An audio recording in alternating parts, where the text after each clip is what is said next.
Acknowledge that we are on the lands of Anishinaabe Nation. This spot where we gather is the traditional land of the Three Fires Confederacy, the Ottawa, Potawatomi, and Ojibwe.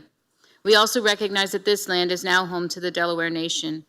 This land was settled through the McKee Purchase Treaty of 1790, and we as beneficiaries of the treaty must recognize our responsibilities, including our collective responsibilities to the land and water. Mr. Mayor, we do not have a supplementary agenda this evening. Rules of decorum at a council meeting. The municipality of Chatham-Kent supports open meetings that welcome debate of public policy issues in an atmosphere of inclusiveness, integrity, civility, fairness, and respect for differing points of view. Anyone conducting themselves in a way that disturbs, disrupts, or impedes the orderly conduct of the meeting, interrupts or makes derogatory statements or hate speech, defamatory comments about councillors, staff, speakers, or fellow members of the public may result in removal from the premises. This also applies to deputations. We ask that you do not approach members of council if they are seated in their council seats. The public, unless invited, is not permitted to come in the gated horseshoe area. The use of posters, signage, and literature is also prohibited. Mr. Mayor, this evening we have 3 councillors participating via virtually, Councillor Allen, Councillor Doyle, and Councillor C. McGregor.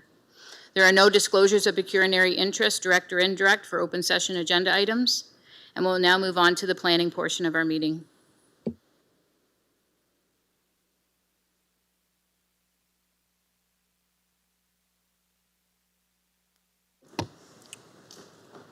Thank you, Mayor Caniff.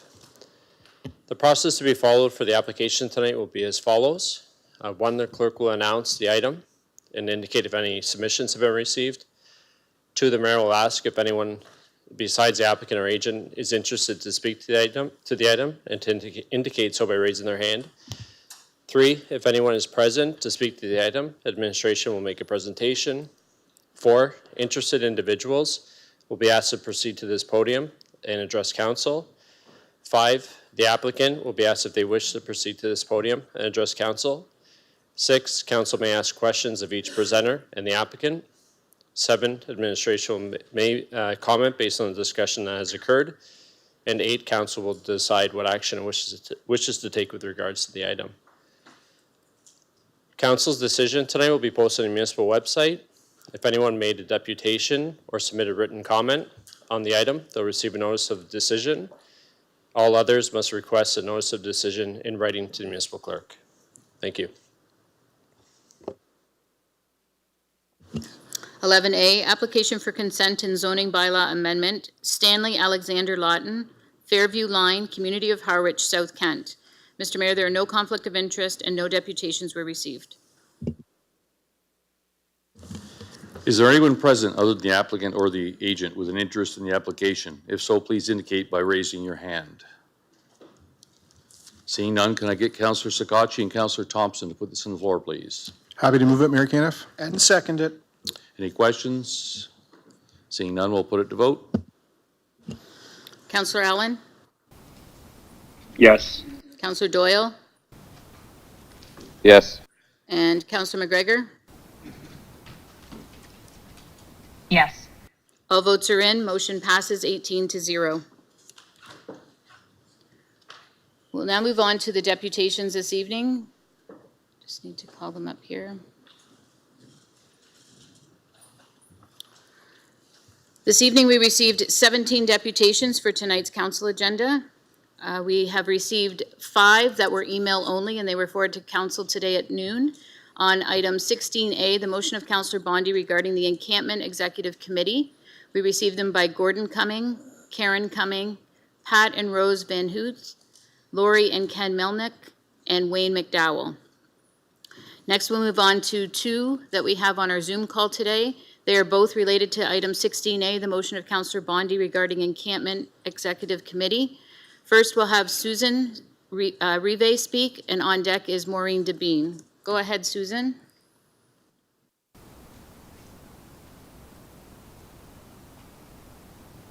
Susan, are you there? Susan, your microphone's still on. Or off, I should say, sorry. Okay, Maureen, are you ready to go? Perfect. Go ahead, Maureen. It's Maureen Devine, sorry. First of all, I'd like to say I know I'm wasting my time by doing another deputation because you haven't listened to a word we've said yet. I've lost all trust in the leadership in this municipality, especially given the fact that one significant item voted on and passed 15-1 July 28th was omitted from the bylaw until it was brought to administration's attention. It stated, the current encampment protocols be amended to include a provision. Good evening, Mayor and council members. Hello? I'm here. Hello? Susan? Okay. Yes, we will stop it. Susan, we had called on you and you weren't there. We're going to let Maureen go first and then we'll call on you next, okay? Do you want me to start from the top? No, it's okay. You can start where you left off. We'll just start the timer at the top. I'm not sure where I left off, but I have an idea, so I'll start right here. Okay. Thank you. It stated the current encampment protocols be amended to include a provision that there is to be no more than one tent per person, and that all personal items be stored within a tent, with exception of a bicycle and small structure for animals, and items in contravention to this will be removed following notice. I understand it would have been acted on regardless of if it was in the bylaw or not. However, it's my understanding bylaws are enforced through complaints. If it's not in the bylaw for the public to see for themselves, how do they know they have a complaint that can be filed? Where are the checks and balances when writing the bylaws? Why hasn't it been updated on the Let's Talk page? I support Michael Bondi's motion that he's putting forth tonight. You say you want transparency and communication with us. It's time to prove it with actions instead of lip service. Quit putting up your roadblocks and misleading information. You're concerned about the impact this committee will have on your staff with more work. Was it necessary to go to the cleanup September 19th? Isn't Rock capable? Welcome to our world. The ones impacted by the ones impacted. It's a snowball effect. You put out the welcome sign. What did you expect? How does it feel when someone doesn't care how you're impacted? You certainly don't care about how we're impacted. This administration needs to be held accountable to the taxpayers, not just to Rock and Club PUC. There have been many one-sided decisions made without taking into account the effect this is having on our daily lives. To those gaining monetarily by the number of homeless people they serve, their input should be taken with that in mind. The love of money is the root of all evil, and we're living with the outcome of this evil. There seems to be no end in sight with the wasteful spending on this encampment. A committee can prevent more of this. You finally admit that a staff encampment committee exists. This committee moved the encampment for work to be done on the riverbank. It still hasn't been started. After 3 lengthy meetings, this committee waited until the last minute to scare you with the threat of a civil suit if they increase the boundaries to 100 meters. They didn't tell you a potential lawsuit would take several years to let it roll through the Court of Appeals. They didn't tell you they think it's okay to put the cost on residents because we've lost millions in lost property values. There needs to be citizen pushback on the waste. Examples of what has been done, what likely will be done, and what has been discussed for Club PUC so far are possibility of installing water for washing and drinking. Can't wait for the water to be left running in the wintertime. Medical trailer, including nurse practitioner and nurse. Can't wait for other residents to be turned away as they wait their turn in line since they don't have access to a doctor either. Food, meals delivered right to their door. What about the working people that have to go to the food bank? Can they line up at Club PUC for a meal? Fencing. See no evil, hear no evil, speak no evil. Signage regarding no video or audio recording on public property. Again, see no evil, hear no evil, speak no evil. Cleanup, free housekeeping. Where do we sign up? Security. What about our security? Cleanup and security do need to be done for the safety of the residents of Chatham-Kent that still have the courage to walk through this area. I know the executive director of Rock questioned as to whether this was a perceived fear, but during the cleanup September 19th, Rock was accompanied by police at the taxpayers' expense. That speaks volumes as to whether this is a perceived or real fear. What do they know that they aren't sharing with us as to the dangers posed? We don't know who lives there, their criminal records, or whether there are predators there. There are wastes in what is being done. I'm pretty sure the law said we had to provide them with our land and nothing more. Why not challenge the court ruling? Why put us through hell? The more they're enabled, the more busloads we get. I heard we had one in from Toronto recently, and prior to that, one from Hamilton. It's time to take down the welcome sign and make them want treatment. Contrary to the presentation at the drug strategy presentation, Us NIMBYs don't need to be educated. Those making decisions that very seriously and negatively impact us need to be educated. There are serious medical repercussions to those of us living near this encampment due to the stress.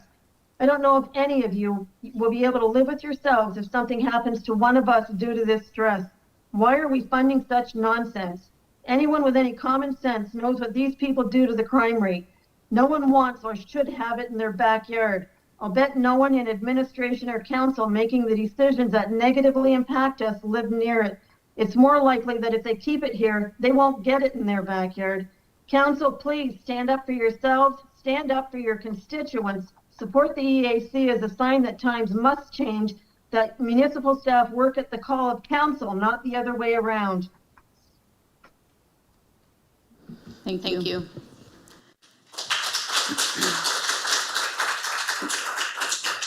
Next speaker is Susan Ribe. Susan, are you on the call now? Perfect. Go ahead. Good evening, Mayor Caniff, members of council, and fellow Chatham-Kent residents. Thank you for the opportunity to speak this evening. I wish I could be there in person, but frankly, with how close I am in proximity to the encampment, I just don't feel safe leaving to go and attend in person. It has now come out that there's actually an encampment committee that has been making decisions about the encampment and not members of the council, doing this without any regard for anyone else. Also, that there is a motion by Councillor Bondi tonight that I hope votes are in favor of, as it would give the community the voice we have been trying so desperately have in this situation. There are a few things I would like to address in regards to decisions that have been made. The committee doesn't respect council. If they did, they wouldn't have allowed you to waste countless hours in 3 meetings listening to deputations, spending hours debating, reading countless emails, and voting on motions just to wait until the last minute to scare you with the threat of the potential civil lawsuit in regards to the 100-meter barrier. This is not them having respect for you. This is them trying to abuse power they shouldn't even have over you. At the top of the administration response to Councillor Bonnie's motion, Ms. Crew ticked the box that says, this is not a priority. How is this not the biggest issue in Chatham-Kent at the moment? As you even said, Mr. Mayor, 3 full meetings of deputations show this, unless our opinions and fears are not priority. When individuals at the encampment ask for assistance in protecting their privacy from further discrimination and harassment, you found the money to make and install signs. Why is their privacy any more important or priority than any of us? There's always encampment dwellers wandering the neighborhood on private property, taking things, looking windows, and just recently I heard about an incident where one of them pulled a knife on somebody, and when the police were called, that person was told that they provoked the encampment dweller who was on private property looking in people's windows. I'm sorry, that is not us provoking them. That is them being where they shouldn't be. So why did they get more privacy than we do? When Councillor Crew asked for information on health services, you were willing to find the money up to $200,000 to deliver medical services. From what I understand, a medical trailer that would no longer be available to the public. There's approximately 32,000 people in the community, including myself, who do not have a family doctor. I don't know about everybody else, but I think that's unacceptable. I haven't had a family doctor in 4 years. I have asthma, I'm anemic, I have endometriosis, all of which should be being treated and are not because I can't get medical care with a family doctor. I also have diabetes and heart problems in my family, which were being monitored until I lost my family doctor. So why is the medical care of the encampment dwellers more important than myself or 31,000 other people in Chatham-Kent? Where are we going to get our services if that trailer is now used for those in the encampment? It should be everybody in the community. If we have to go to get our medical care somewhere else, they should have to make the trip there too. Don't take away from us to provide to them. That is not okay.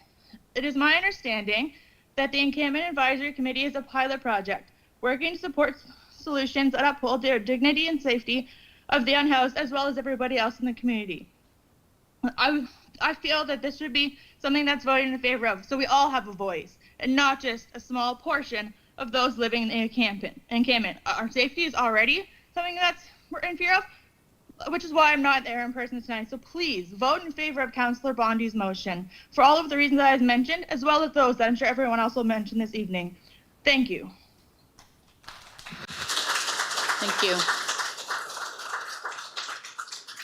We'll now move into the deputations for this evening. First, item 15A, the motion of Councillor Harrigan regarding the Coatsworth Bulk Water Station closure. We have 2 speakers. First, Lisa Tulin. On deck would be Madison Cook. And I'm not sure if I did it at the beginning. I'll remind all deputations that they do have the 5 minutes, and we do have it up on the screen for them. Thank you.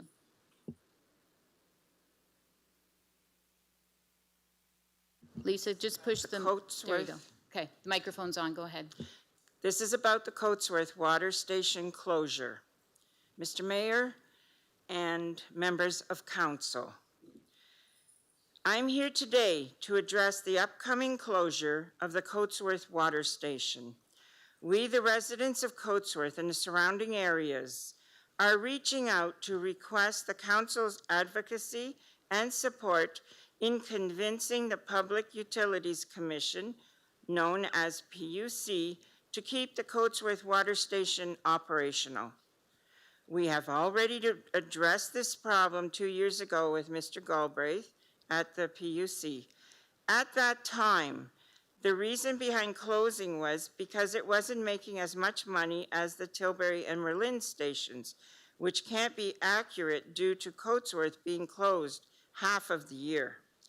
Mr. Galbraith reviewed outgoing expenses, and it was determined that the largest expense was $7,000 in snow removal. After doing such research, we discovered that the water station gets an average of 6 inches of snow per year. Furthermore, it is located at the shoulder of the Coatsworth side road in front of the municipal building where they park the snow plows. So instead of having the municipality plow the snow, they were contracting out snow removal. We asked Mr. Galbraith if he thought $7,000 was reasonable for 6 inches of snow removal per year. He agreed that it wasn't. This managed to save money enough to keep the Coatsworth Water Station open until now. Although Coatsworth is allegedly making less money than Tilbury and Merlin, any income is good income. Since all 3 water stations are owned by the PUC, they should be able to add the expenses and revenue together to cover costs at all 3 stations in order to provide sufficient coverage to our already underserviced community. I also don't see why Chatham's Treatment Center should see $300 million for the forecast acquisition project for the period of 2025 to 2034. But we can't fund a convenient water source for the rural community. Most rural areas already don't have street lights, garbage pickup, municipal water, sewers, or paved roads. The municipality seldom scrapes the gravel roads in order for people in the rural community and farmers to drive on them. This should be discussed at another time. Thank you.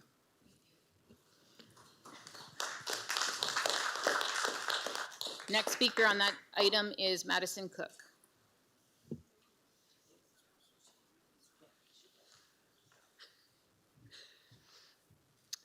Mr. Mayor and members of council.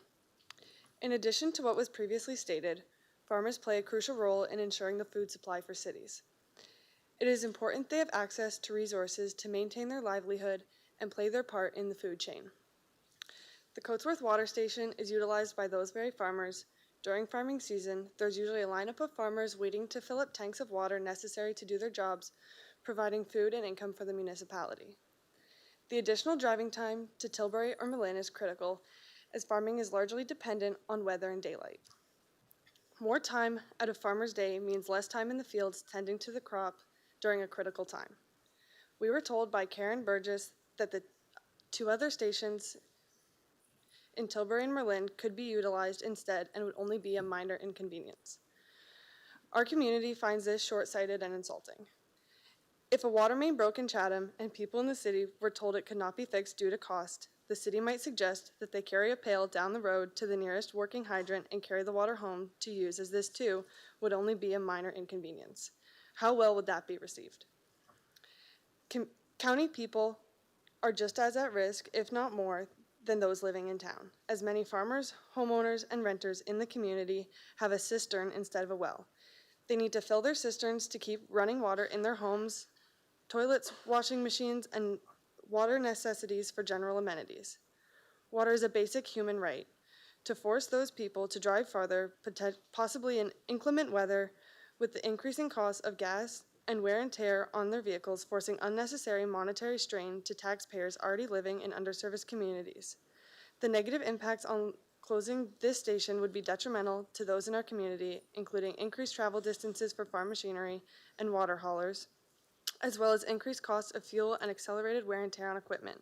Also, more wear and tear on the gravel roads, which are already poorly maintained. Unfortunately, burdening farmers, homeowners, renters, and the rural population as a whole. I'm restricted on time, but I can go into details about why it is more than just an inconvenience to use other stations. I'm happy to answer any questions you might have. I'm here today to be heard by the mayor and council and to ask for you to listen to the concerns of our community and to recognize the negative impacts this closure would have on the community as a whole. We kindly ask that you keep this important resource available for our local community. We would like to provide the clerk with a petition that has 220 signatures from Coatsworth, Wheatley, Merlin, and Tilbury within the last 2 weeks alone.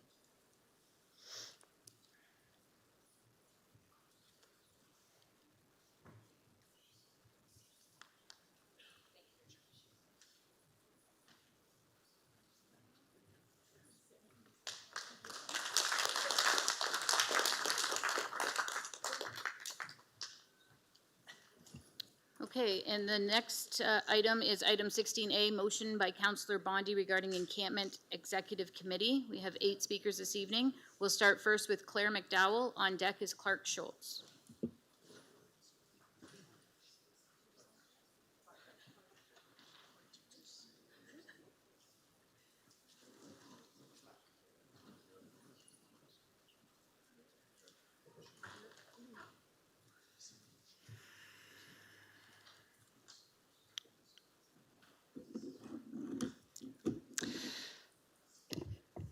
I'm tall. Let's get this in the right spot first. Good evening, Mayor Caniff and members of council. Tonight feels like what Malcolm Gladwell would call a tipping point, the moment when behavior crosses a threshold. The 3 groups in this equation are administration, citizens, and council, and like the corners of a triangle, each should balance the others. But the administration has tilted the shape, used some manipulation and gaslighting to silence citizens and influence council. Make no mistake, this motion isn't just about the Encampment Advisory Committee. It's about administration's fear that council will support a motion that gives a group of people not appointed by them an opportunity to be involved. They fear what comes next if you say yes, and they're determined to keep control and to marginalize any group that asks for a voice. So we are asking council that you champion for what is right. Their words give them away. Appropriate. Is a secret staff committee? If it was so appropriate, why was its existence hidden until this motion surfaced? That's not appropriate. Why were councillors excluded from site discussions before moving the encampment? There was lots of time. Was this appropriate?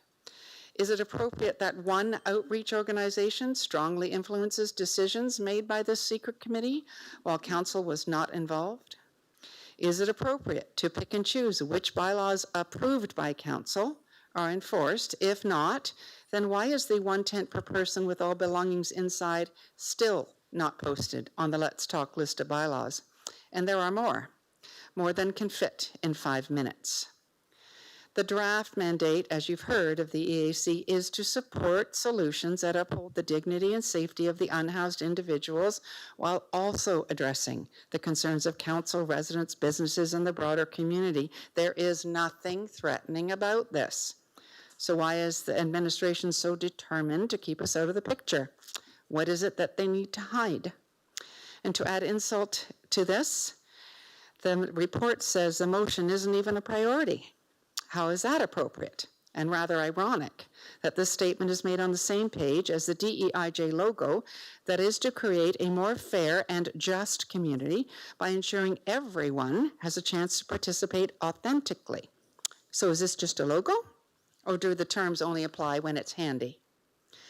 After 3 rounds of deputation, To say that community concerns are not a priority is a deliberate and direct indication of their determination to keep council, residents, and business owners out of any meaningful dialogue on this extremely important matter. The other word is control. Control of power, yes, but also the narrative. When originally filed, yes, the motion included the term executive, but last week, or on Friday, September 12th, Mayor Lou Music and I met with the mayor and Dave Taylor and clarified the advisory intention of the committee, and we asked Mr. Taylor to explain his concerns in writing to allow us time to reframe our thoughts accordingly. I followed up with an email on the same day, but still don't have a reply. Is this about silencing or collaboration? If this was how we responded to clients in my job, we'd be sent to communication training. As Justice Ginsburg said, if your voice held no power, they wouldn't try to silence you. Look at the municipal decision-making flowchart. From petitions to motions, committees, community engagement, and deputations, council and the community, both residents and business, are always supposed to be involved. People from across the municipality are watching and listening tonight, watching council to see who supports giving the community a voice and reasserts their own rightful place in advisory committees prior to decision-making. They are listening to deputations that reflect concerns from other communities, and they're waiting to hear dismissive rebuttals come from the administration after the deputations are over. So council, you now face the real test. Will you reclaim your role to represent citizens or step aside out of fear of administration? This isn't just about encampments, it's about the next crisis in Ridgetown, Wallaceburg, or Tilbury. The facts are clear. Administration has repeatedly denied, dismissed, or manipulated the other two sides of the triangle, putting us firmly underfoot. It's time to push back, to follow through with what administration themselves has said at other meetings, that they work at the direction of council, so take them at their word. A vote against this committee is a vote against your constituents.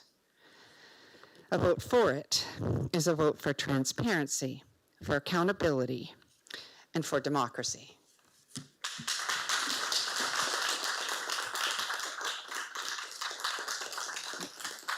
Next speaker is Clark Schultz. On deck is Karen Inns. Mayor Caniff and members of council. Following a concerning incident at council, CAO Dubin affirmed that everyone is entitled to safety and security, and quickly initiated measures to ensure it in council. This action was necessary and appreciated. Sadly, this has not been the experience of neighbors living near the Travel Lodge, the Murray Street Shelter, and its large nearby encampments, as well as two downtown encampments, one on Wellington Street and the other on Thames Street. Each has brought considerable disruption, crime, and fear. Today, vulnerable children and families living next to the PUC property are facing those same risks. Members of the Tecumseh Park neighborhood are thankful for Chatham-Kent Police Service and Chatham-Kent Fire Service members who have responded promptly to crises and worked with us on proactive strategies. But efforts to work with municipal housing were unsuccessful. We were informed of an inability to develop an action plan and a rejection of strategies such as ending the practice of evicting stayers deemed dangerous by staff directly into neighborhoods, behavioral incentives that could have reduced threatening outbursts, and on-site addiction and mental health counseling that would improve access and outcomes. Our goal was simple: address conduct that puts neighbors at risk, while supporting safer outcomes for both housed and unhoused residents of our neighborhood. In July 2025, consultations conducted on behalf of the Municipal Housing Department by Mr. Philip Mock in preparation for the provincially mandated Housing and Homelessness Plan revealed the same message from multiple neighborhoods. Residents want respectful, meaningful, and ongoing engagement. Despite low trust, many remain willing to support solutions if included in them. These lessons are clear. When decisions are made without oversight or input, neighborhoods bear the burden.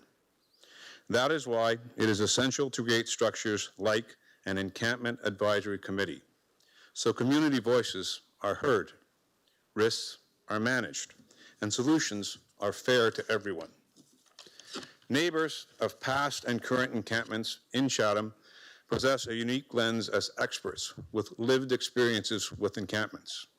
Many of these residents bring a wealth of qualifications and experience in healthcare, psychology, education, and social work to the table, and are willing to volunteer their time.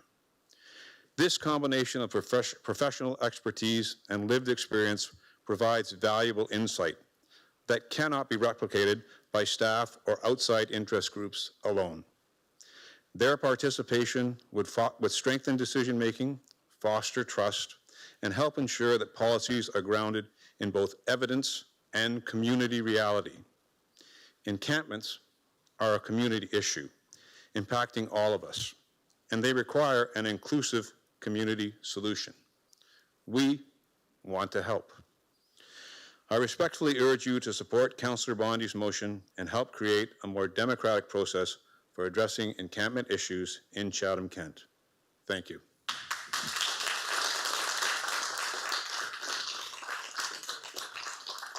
Next speaker is Karen Innes. On deck is Larry Hutchins. Karen?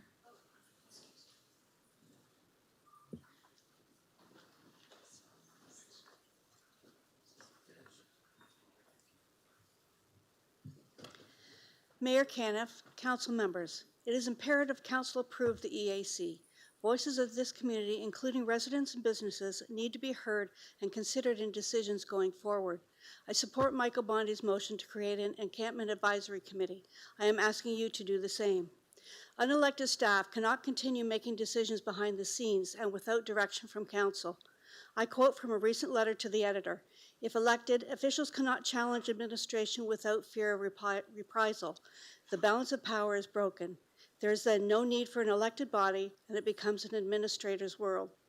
The role of the council is not merely advisory, but involves a responsibility to act on behalf of the citizens, to manage the assets of Chatham-Kent, and to provide oversight of administration by directing administration as a whole, or by directing administration via the chief administrative officer. Elected officials hold a higher authority than appointed administration. Just some concerns to mention. Let's use Ms. Crew's word appropriate. It's appropriate to remind council that through Councillor Bondi's motion, the community is here asking council to form an advisory committee. But clearly, based on the questions asked by councillors in July, this didn't happen when the existing committee was formed. If the group was self-appointed, does this explain why they felt they could bypass council and make decisions alone? Is this appropriate or just secretive? What is appropriate? As indicated on the education page of the municipality website, it is appropriate for council to represent the public and to consider the well-being and interest of the community. The Municipal Act of 2001 is legislation provided by the provincial government. This act gives the municipality power to make decisions and provide the services and programs the public needs, not just to select few people's needs and not by unelected office staff. Let's talk about how, at the top of Mr. Bondi's motion, Ms. Crew ticked the box indicating not a priority. The mayor himself stated this is the biggest issue in Chatham-Kent right now. This is a crisis. So much so, the mayor called an emergency meeting dedicated to giving the public a chance to voice their concerns. We've had 3 full meetings, including deputations, with discussions that went on for hours. Does this not resemble a priority? Ms. Crew chose that this motion is not a priority, so it doesn't have to match the request with any part of the municipality's DEIJ strategy, which is to create a more fair and just community by addressing differences in opportunities experienced by people based on their identities and by ensuring everyone has a chance to participate authentically and thrive.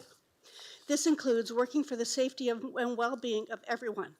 Despite all the 911 calls, recounts of inappropriate and even criminal activity in the encampment, Ms. Crew is saying that the safety and well-being of the residents in the area are not a priority. This is why we need an advisory committee and why we need council to be a part of it. Who authorized the 5 signs posted at the PUC stating show respect, no audio or videotaping? What was the cost of these signs and who paid for it? The taxpayers? As a person who walks through this area on a regular basis, I can assure you, we don't see people standing around videotaping the unhoused.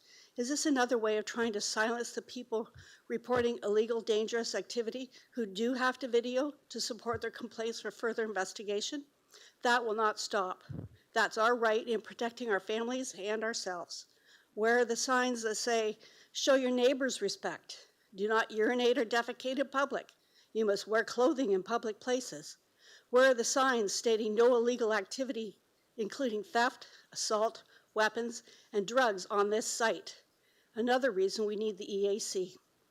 Council members, support the need to address the lack of equity as well as lack of safety due to the encampment. Data from CKPS shows 64% increase in calls for service in the area compared to the same period last year.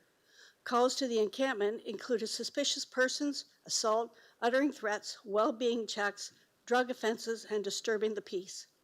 This idea isn't new. The Tecumseh Park Neighborhood Association previously recommended a committee of council that included neighbors living adjacent to Victoria Park Place Shelter and its 50-person encampment. That proposal was not realized, and now, once again, we find ourselves in yet another affected area, still without a voice. Creating an encampment advisory committee is a long overdue step in the right direction. It's a step toward accountability, transparency, and trust, all of which are currently in short supply. Say yes to Michael Bondy's motion. Thank you.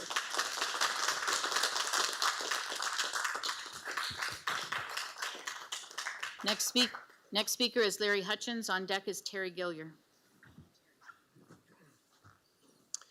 Thank you, Your Worship.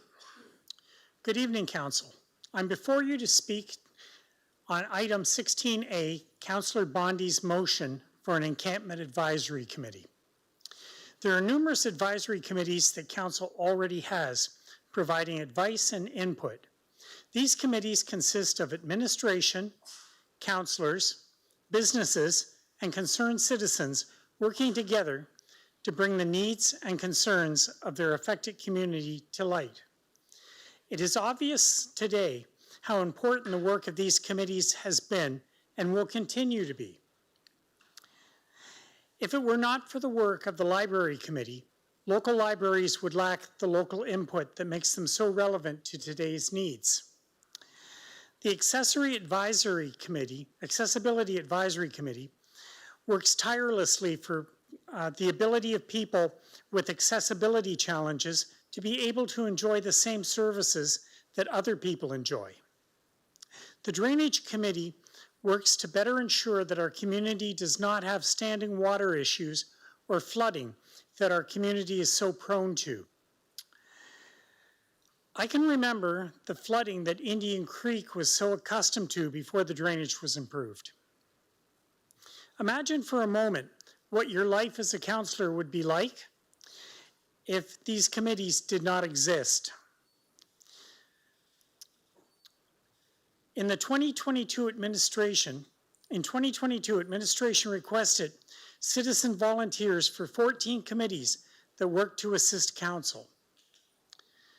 The addition of an encampment advisory committee would bring to the table the voices of residents and businesses near the largest encampment in CK, administration, and council to bring concerns, advice, information, and potential solutions to issues that are caused by the growing impact of the 40 to 50 tents of encampment dwellers.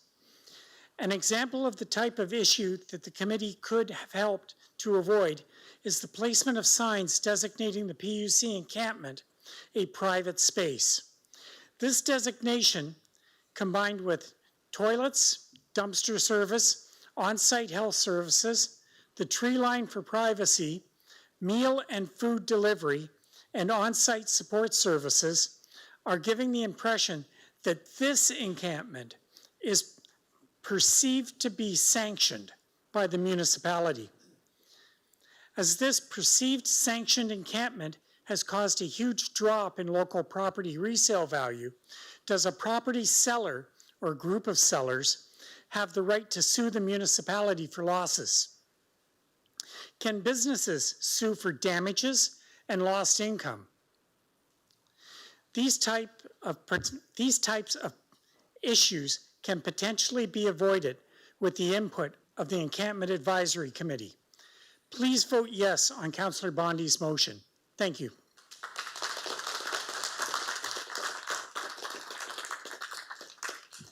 Next speaker is Terry Gillier. On deck is Sandra Sharon. Terry is not here. Okay, we'll move past Terry. Just for the record, council was emailed all of the deputations, so they do have Terry's via email. So Sandra Sharon. On deck is Mary Lou Mushink.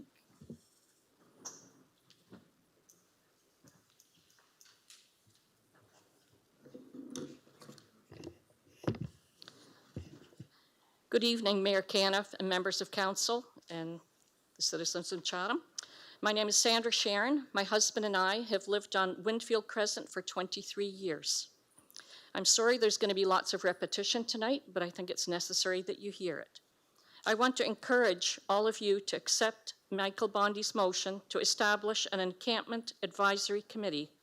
Let's not play with words and titles of the group. If the word executive causes administration to put doubts into your minds and tangle them up with legalities, the name is not what is important. It's the actual establishing of a committee that is represented by all groups involved. We, the neighbors and businesses around the PUC encampment, have been shut out right from the beginning and have been ignored, except for a few responses, and I thank you to those who took the time to respond. No matter how many emails, phone calls, deputations have been made. I'm not a person who usually gets involved with politics, but this has been a real eye-opener for me as to how our city is being run. It is totally disheartening and frustrating to realize that what is really going on behind the scenes and who is making the decisions for our municipality. Enough is enough.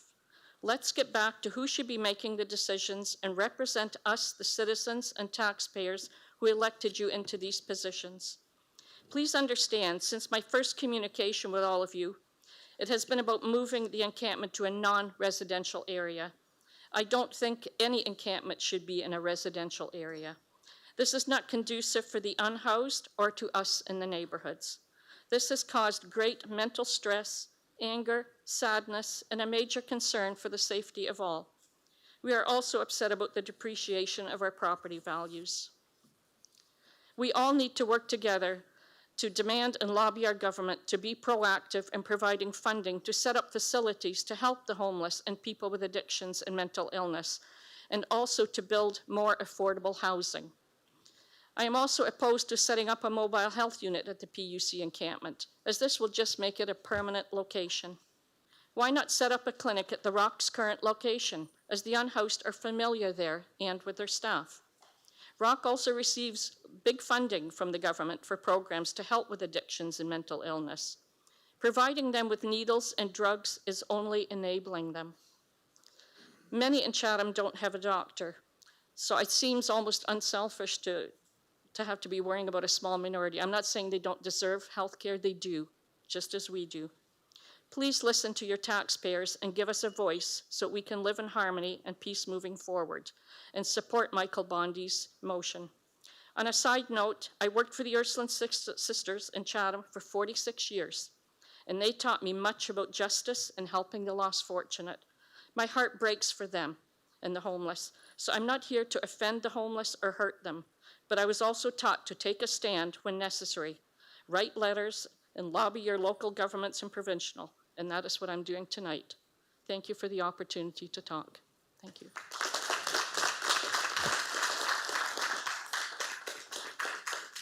Thank you. Next speaker is Mary Lou Mushink, and on deck is Rick Nichols.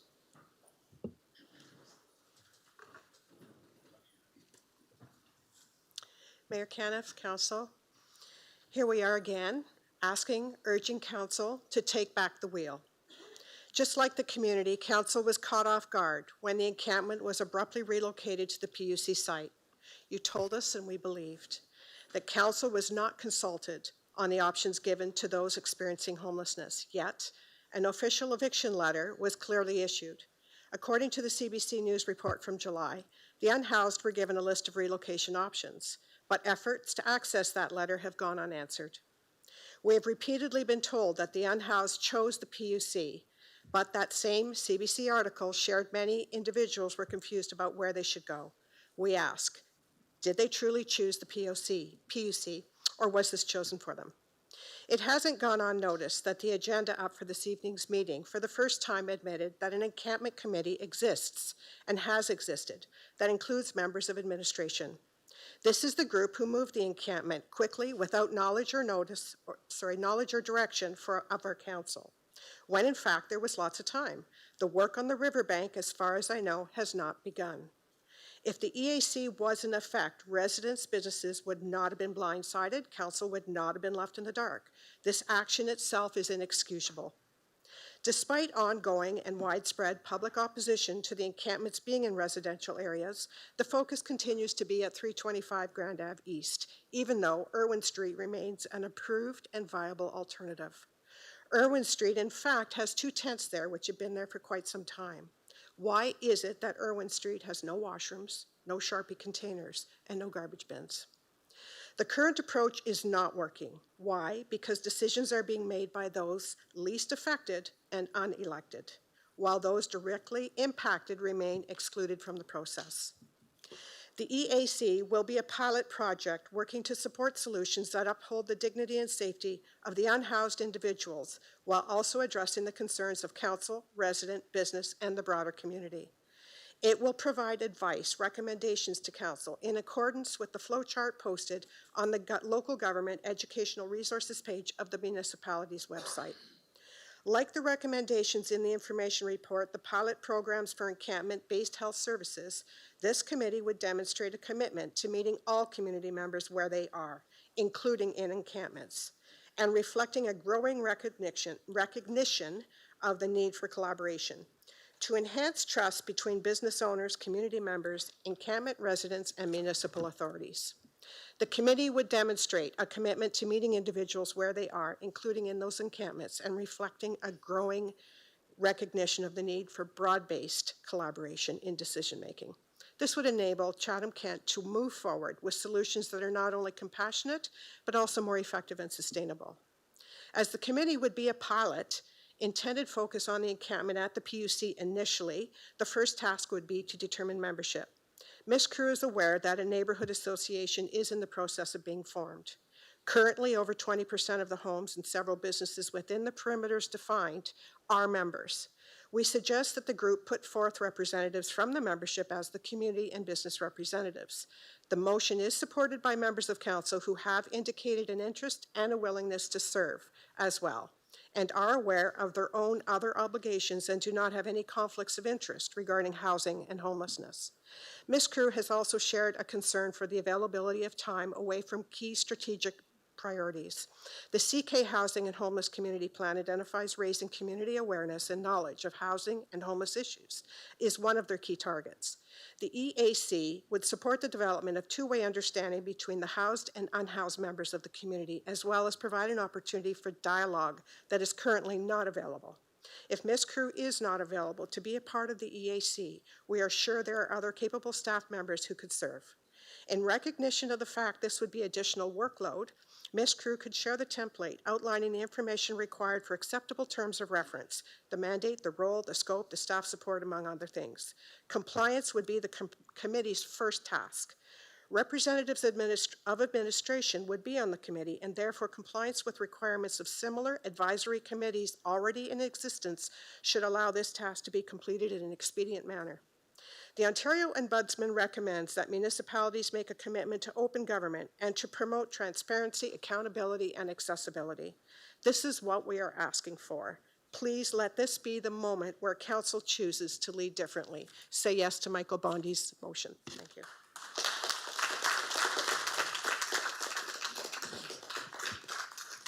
Final deputation this evening is Rick Nichols.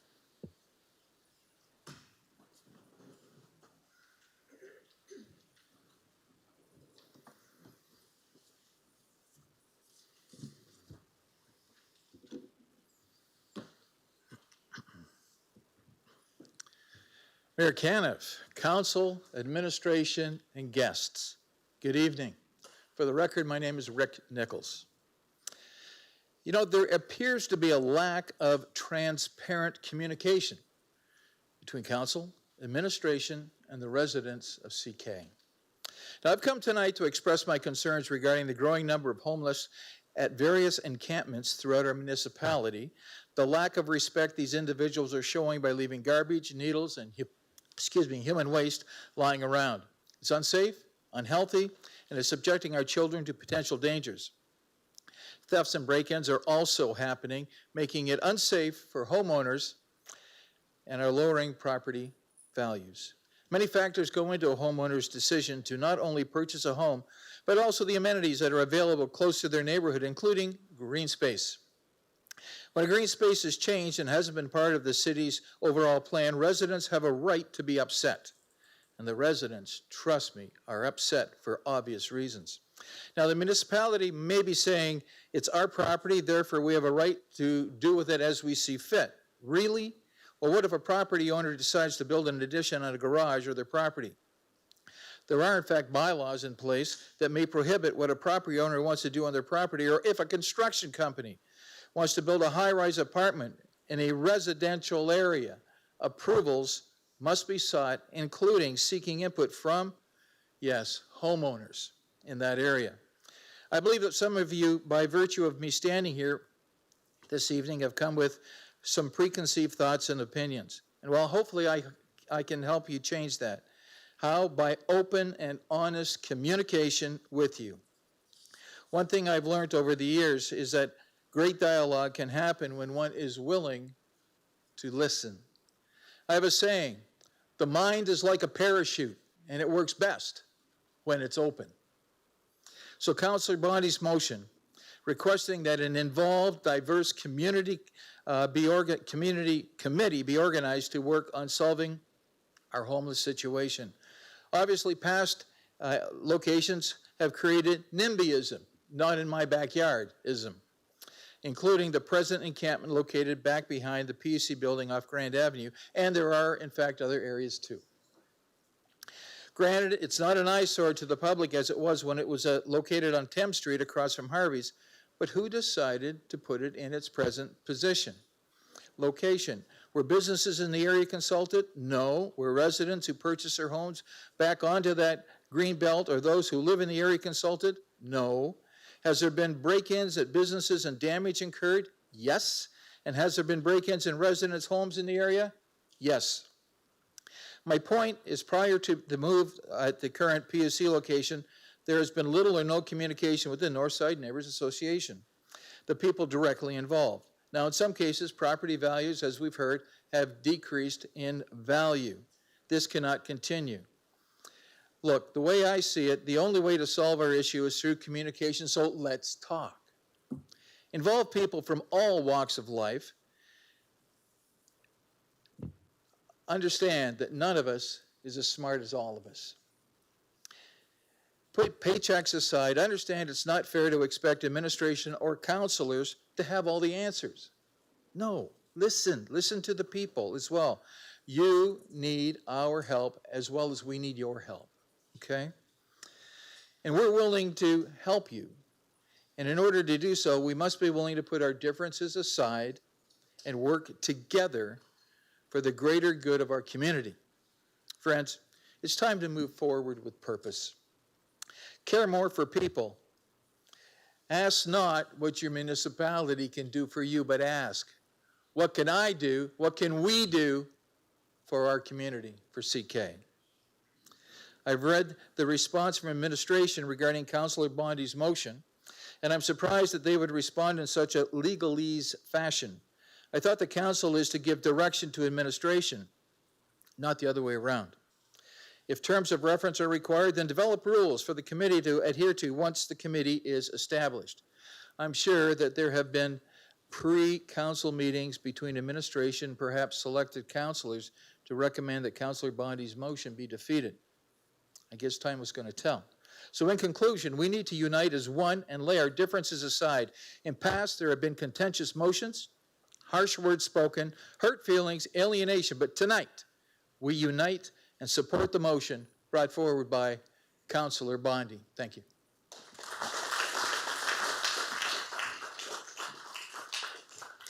Thank you. We'll now move on to consent agenda. The following items have been pulled to be discussed and voted on separately. Item 15A, Public Utilities Commission, motion by Councillor Harrigan, Coatsworth Bulk Water Station closure, pulled by Councillor Harrigan and Councillor C. McGregor. Item 16A, motion by Councillor Bondi regarding Encampment Executive Committee, pulled by Councillor Bondi, Councillor Crew, Councillor C. McGregor, Councillor Jubenville, and Councillor Harrigan. Item 18B, application for removal of H holding symbol, Brombaugh Development Limited, Landings Pass, Community of Chatham City, pulled by Councillor Story. Item 19A, Canadian Mortgage and Housing Corporation, CMHC, Housing Accelerator Fund, 2025 update, pulled by Councillor Story. Item 19B, the Advertising in Arenas, pulled by Councillor Story and Councillor Jubenville. And the last one, item 20A, appointment for contractual encampment by law enforcement officers, pulled by Councillor Jubenville. Therefore, the following reports will be approved in one motion on the consent agenda. Items 14A, B, items 17A, 18A, and that is it. We'll have to remove 19A, Meredith. Just that one was pulled last minute. Thank you, Mr. Mayor.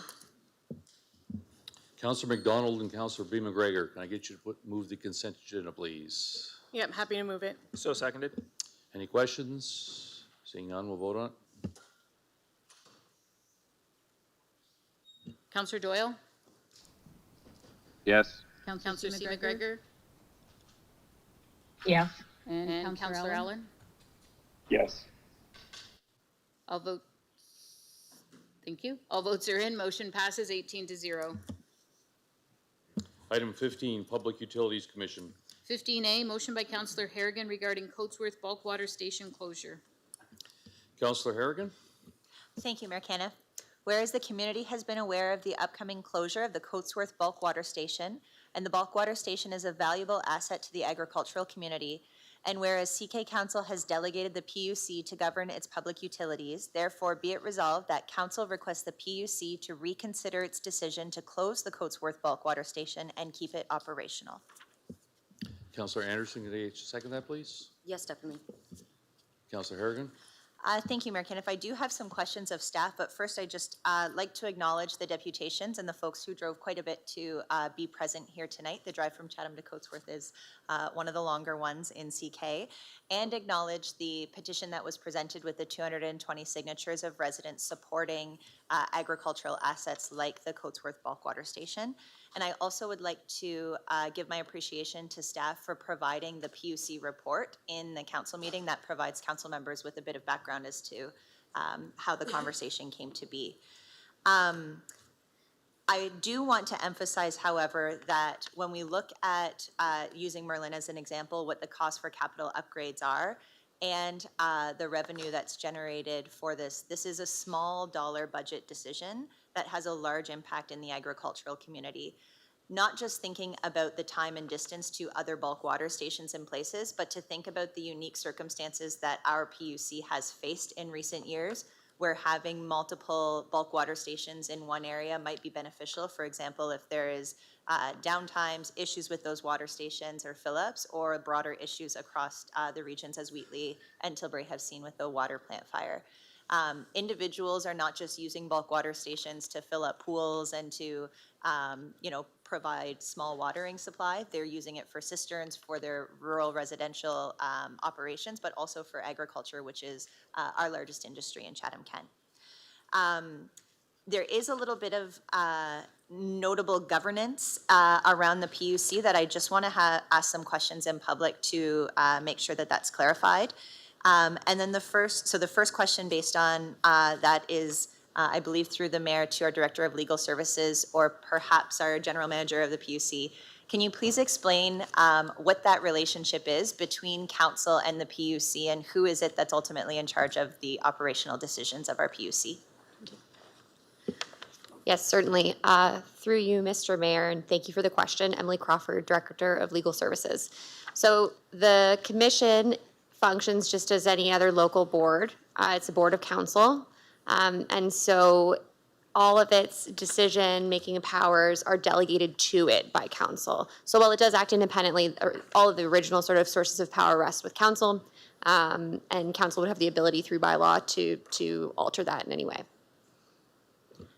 Great, thank you. And in the motion that I've provided, and sorry, Emily, I didn't send this one in advance, but in the motion I provided, I'm requesting council request that the PUC reconsider its decision. So through that, your interpretation, is that the first step in the PUC's discussion, or might the PUC then have to come back to council if there are resources or other needs in order to keep it open? Or is this something that we would delegate to the PUC to then make that further decision on? And we're saying, take a second look, we've got 220 signatures here. Yep, so council absolutely can do that. So council could resolve to send the matter back to PUC and direct PUC effectively to reconsider that decision without, any guarantee of what that outcome might be. And then I suppose direct PUC to report back to council as to the outcome of that reconsideration. Okay, so I would just like to then add, and that the PUC report back to council the outcome of its decision, just for absolute clarity in the motion. Going now to the specific decision that was made, and I appreciate that there are members of the PUC on council. Can you share through the mayor to staff if deputations are allowed at PUC meetings, and if you get deputations at PUC meetings very often? Yes, thank you, Mr. Mayor. Darren Gelwith, General Manager, Chatham-Kent Public Utilities Commission. So yes, we do have deputations allowed at the PUC board meetings. They're ran just like council is here today. The deputations would be similar to here, where they're allowed for agenda items. The last deputation I recall is January 2024, and that was over the new water and wastewater rates. Right, so even though they're allowed, it's maybe not as popular or an agenda item that might be as visible or popularly seen for community members to engage in directly, for example, compared to a council meeting where we put the agenda on social media and folks are able to share it. I believe the agenda is sent out for public to see what is on the agenda, just similar to council. Okay, thank you. I also am wondering, just from a high-level staff perspective, just for members of the public, if you can share how it is that the PUC board came to this decision at like a 3,000-foot view. Okay, so Chatham-Kent PUC has 12 different bulk water stations. They're scattered throughout the municipality. There's a few gaps, such as Bothwell. Bothwell goes to Thamesville. There were three bulk water stations where the backflow preventer is below grade. It's in a chamber below ground. That goes against many guidelines and standards for backflow prevention and cross-contamination. So one was Ebert's. Ebert's we fixed that issue a year or two ago, but it was a simple fix. We moved everything out of the chamber into the pumping station we have in Ebert's, and it was a very easy fix. I think it was around $10,000 to make that repair. That leaves us with Merlin and Coatesworth.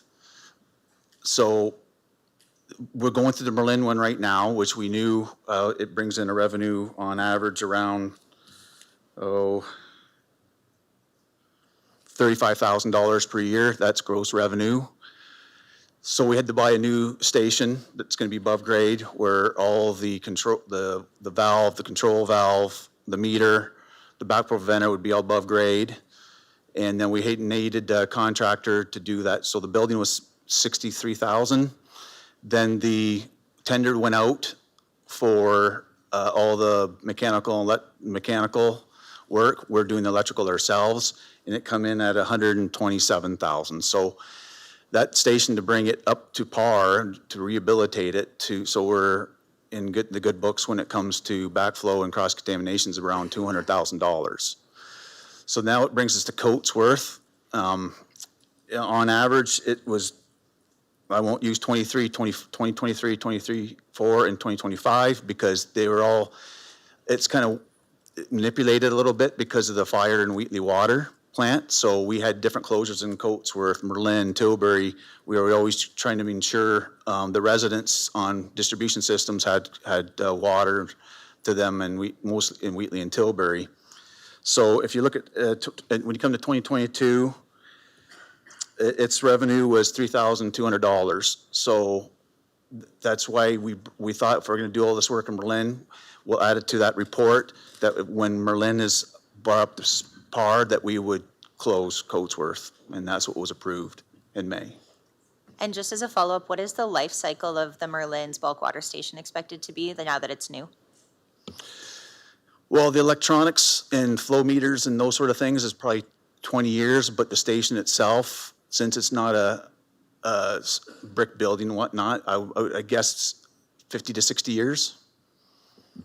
So I just wanted to bring that up because looking at the 2022 Coatsworth revenues, but then also looking at some of the increased revenues from 2023, 4, and 5, recognizing that there is some nuance there, is when you invest $200,000 in the Merlin station and it could be anywhere between 20 and 50 years, the revenue kind of pays for itself, but also could pay for the upkeep of other bulk water stations in the community. So the point that was made around looking at it kind of as a larger region, I think is a notable one. I don't want to belabor the point. I know that there's some big items on the agenda tonight, but I do think that voting in favor of this motion is a vote in favor of rural infrastructure, rural residents, and rural agricultural operations. And I will make the comment that it's concerning for me as a counselor that this is coming up at a time when we're doing a major governance review of our PUC and having big conversations about who provides direction for the Public Utilities Commission. I think this might actually be a good example of why we needed that governance review, because what I heard from members of the community was there wasn't that much engagement. There was a small sign on the bulk water station in March, and then here we are. And so there are small issues of the PUC that have governance challenges. A couple of months ago, we heard there are big issues of the PUC that have governance challenges. So I'm just very concerned for members of the community, because once this service is gone, we're not getting it back. So I'd encourage my council colleagues to support this motion tonight. Thank you. Councillor Anderson, followed by Councillor C. McGregor. Thank you, Mr. Mayor, and through you. I think that if anything, what this has shown is there is definitely a need for community consultation, and that wasn't the case with this. It wasn't deemed as necessary. The residents were given a pamphlet saying that it was going to be closed, and there was no opportunity to have deputations such as this, although they could have come to the meeting. It's just not as publicized as a council meeting, and people are not aware of it. What I can say that I know from the ag industry is that if they're aware, they will show up, and that's what we've seen this evening. And I think that maybe if they were given the opportunity, and they would have been more aware of this and the repercussions of that we would have seen that turn out during the PUC meeting.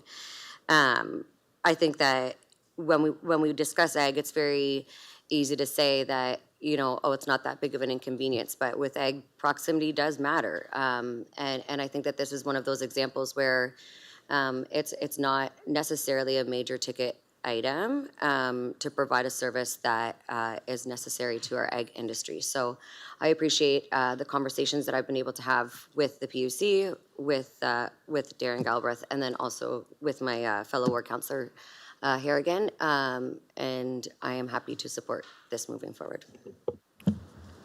Councillor C. McGregor. Thank you, and through the mayor. And I want to thank everybody who's brought the attention to all of this. I do have a couple of questions, and actually I will start with those because it just kind of come up with comments that I heard from Darren Galbraith in his replies to Councillor Harrigan. So I will start there. So I'm going to ask, Darren, you had mentioned that there were 9 bulk water stations throughout Chatham-Kent. Obviously one not in Bothwell, they go to Thamesville. So I'm curious what the commute would be in that area. And then second, so while you're thinking about that, I would also ask, do we have any idea, because I know the Coatsworth station has been shut down at different times, and was there need for them to go to other bulk stations, and did that happen? So I know it's nice to have everything close and local. I think I read in the report that it's, I think about 9.7 kilometers for Coatsworth to go to the other the next closest bulk water station. So, and I'm just thinking of the grand size of our municipality overall and our agricultural community. Is it normal to have a distance to have to travel to get to a bulk water station? So I'll start there and then I have some comments after. Thank you, Mr. Mayor. Just a correction, there's not 9 bulk water stations, there are 12. Yep, the Tilbury Station, so I did distance on Google Maps, so the distance from the Coatesworth Station to the Tilbury Station on Rosedale Line is 9.4 kilometers, and the distance from the Coatesworth Station to the Merlin Station on Erie Street South is 17 kilometers. And did I answer all those questions so far that you had, Councilor McGregor? Just that on that one, and I think those numbers were in the report. But I'm curious, I know you had mentioned there wasn't one in Bothwell and they have to travel to Thamesville. Like what kind of distance would our agricultural community have to travel from the Bothwell area to get to a bulk water station? And those distances, like 9-10 kilometers or better, because there's 12 and Chatham-Kent is a very large agricultural area. Are there lots of other agricultural businesses that have to travel a distance to get to a bulk water station to be able to utilize to get water to bring back to their agricultural lands? Yes, I did look at Dresden to Wallaceburg, and I think it's around 15 kilometers.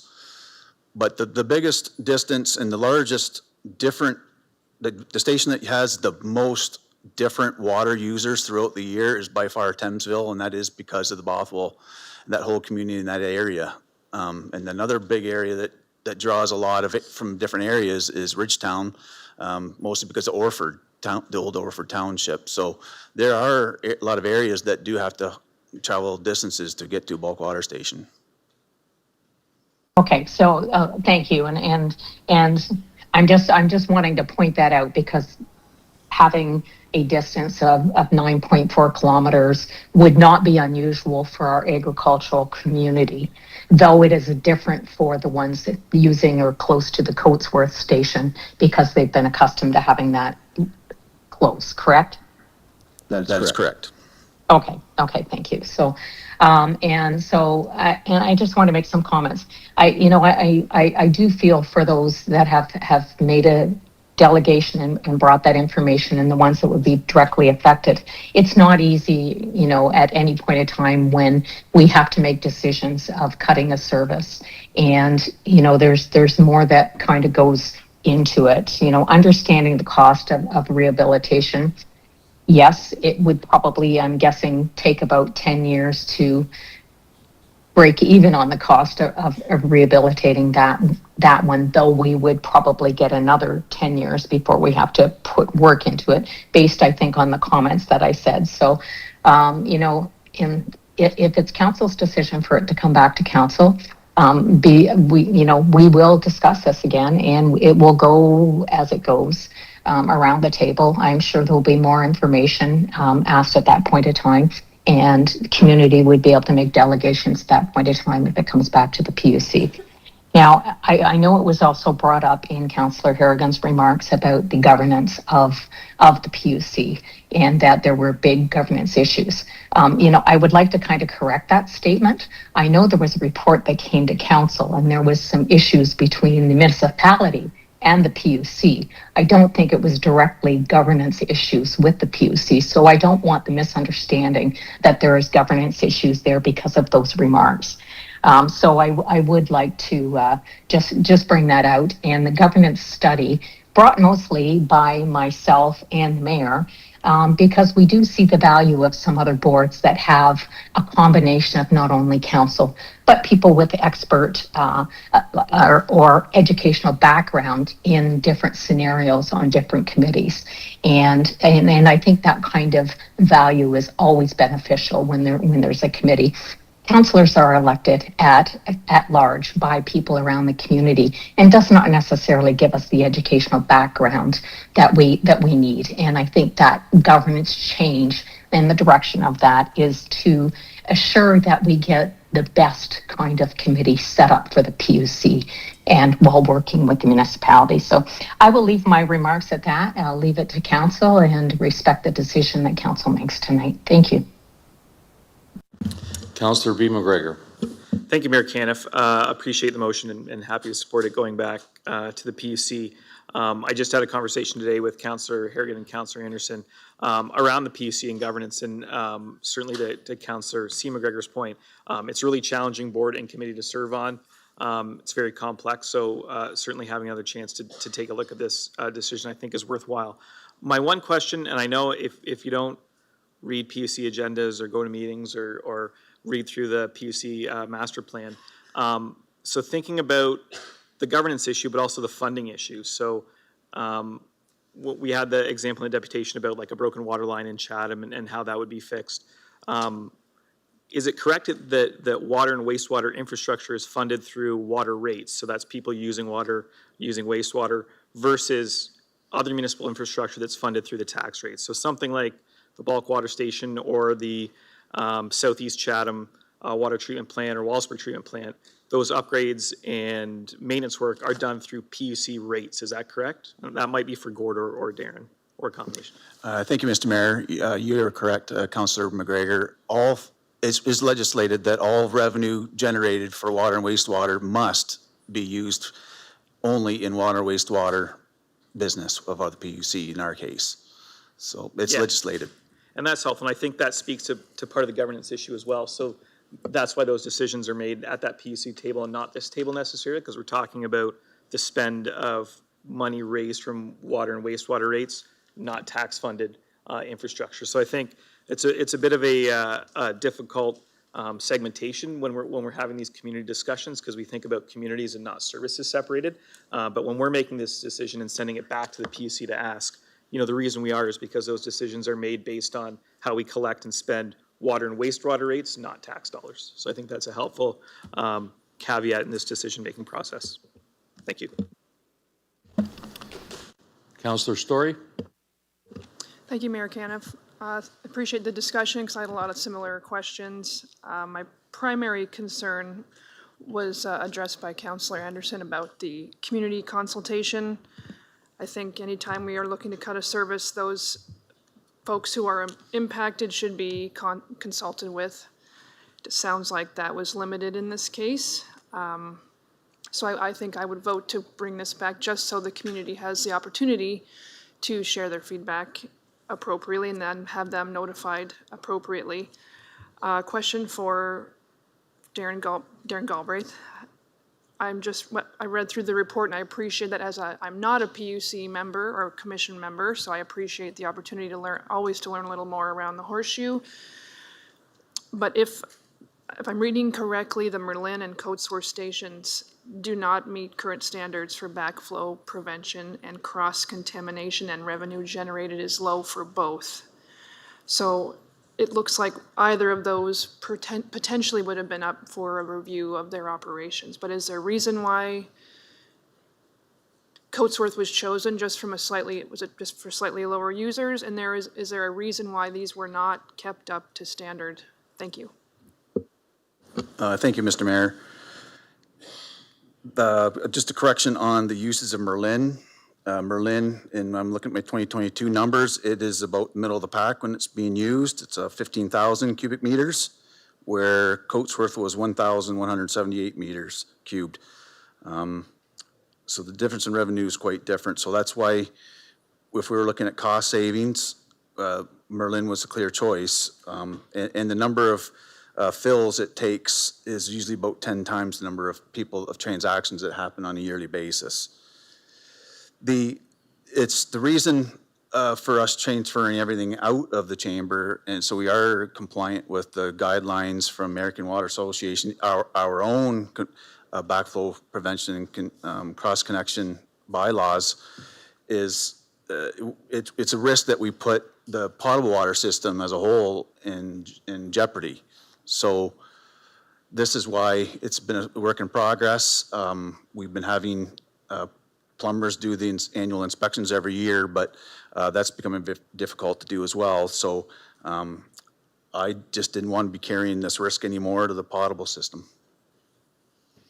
Thank you. I think it's just another reminder of our aging infrastructure in our water and wastewater system, and our geography in this case really counts against us in so many ways. I mean, there are so many strengths of our municipality, like ours, which is very unique, but this is one of those examples where we really come up against our own geography and the distance we need to travel for all sorts of services. And often that occurs in our rural communities. So I'd be curious to know, and I'm more a rhetorical question, but I'd be curious how many other municipalities in Ontario have 12 bulk water stations they're responsible for. So certainly a challenging issue. No one wants to have discussion about cuts in this context, but we also want to make sure we have a safe water system for everybody. Just two last quick questions. You mentioned there was a discussion about, from Councillor B. McGregor, about the rates and how that gets paid for. Are we in an area rating system with our water rates, where folks from the different communities pay for their own use in that ward, region, what have you? Or do all of us in Chatham-Kent basically pay our water rates into a communal account, communal pot, and then that goes out as needed? Any area rating to that? Thank you. No, there's no area rating in Chatham-Kent. Everybody pays the same rate. I just want to add that bulk water users do pay double the residential rate per cubic meter, mostly based upon they do not receive a monthly monthly service charge like a home does, the $30. That's you can have a bulk water account and not use it for 10 years and never get a bill. So we do maintain this infrastructure for when it's going to be used. Obviously, we know most of the usages for agriculture and or people filling their cisterns and those sort of things. Okay, thank you very much. Councillor Anderson, then for final remarks, and then Councillor Harrigan. Thank you, Mr. Mayor. Just to touch on something that Councillor C. McGregor said about Dresden having to travel 15 kilometers to Wallaceburg. What an inconvenience, and we aren't in that situation right now, and thankfully we aren't. And back to what Councillor Harrigan said, if we do lose it, we will not be getting it back.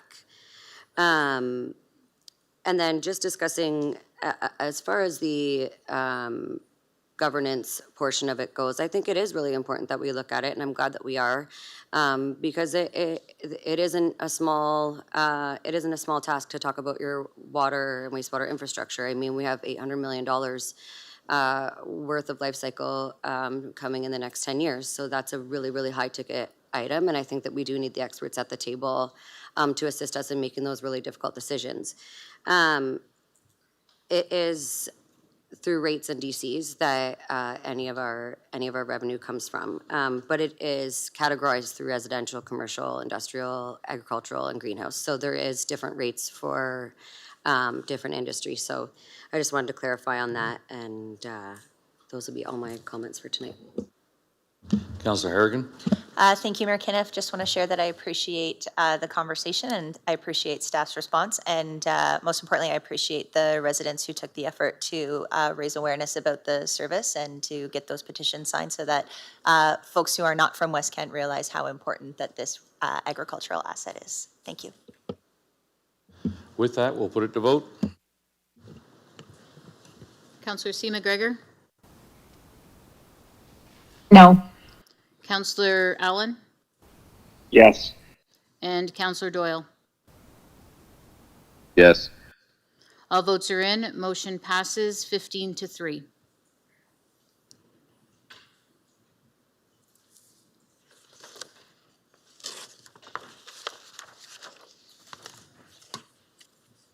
Item 16, Health and Human Services. 16A, motion by Councillor Bondi regarding Encampment Executive Committee. Councillor Bondi. Thank you, Mayor Kenneth.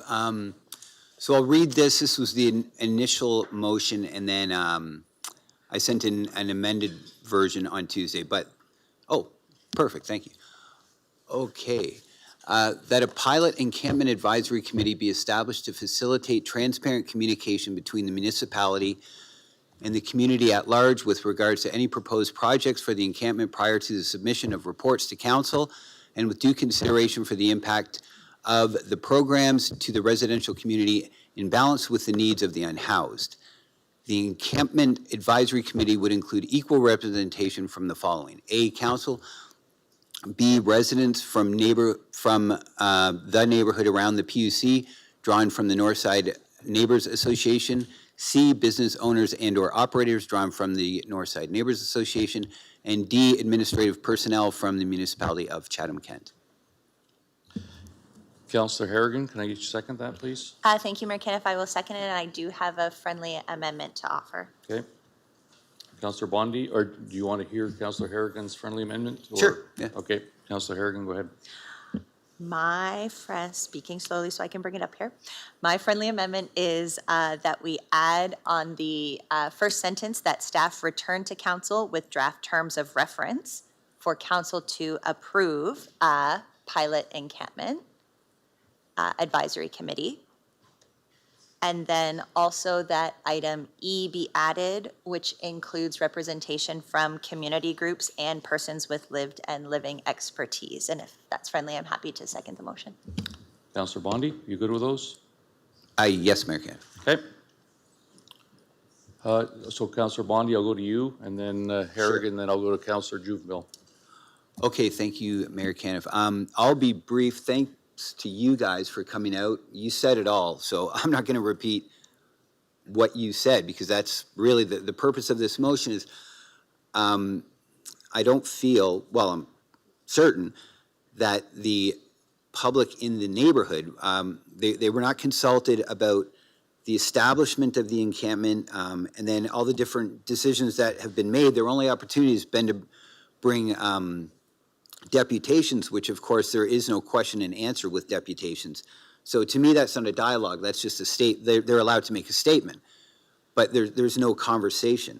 This would allow for conversation with primarily, I think, the people that live around the encampment is absolutely key. Like, the impact has been profound, and probably the biggest impact they've had at any time of their lives concerning property.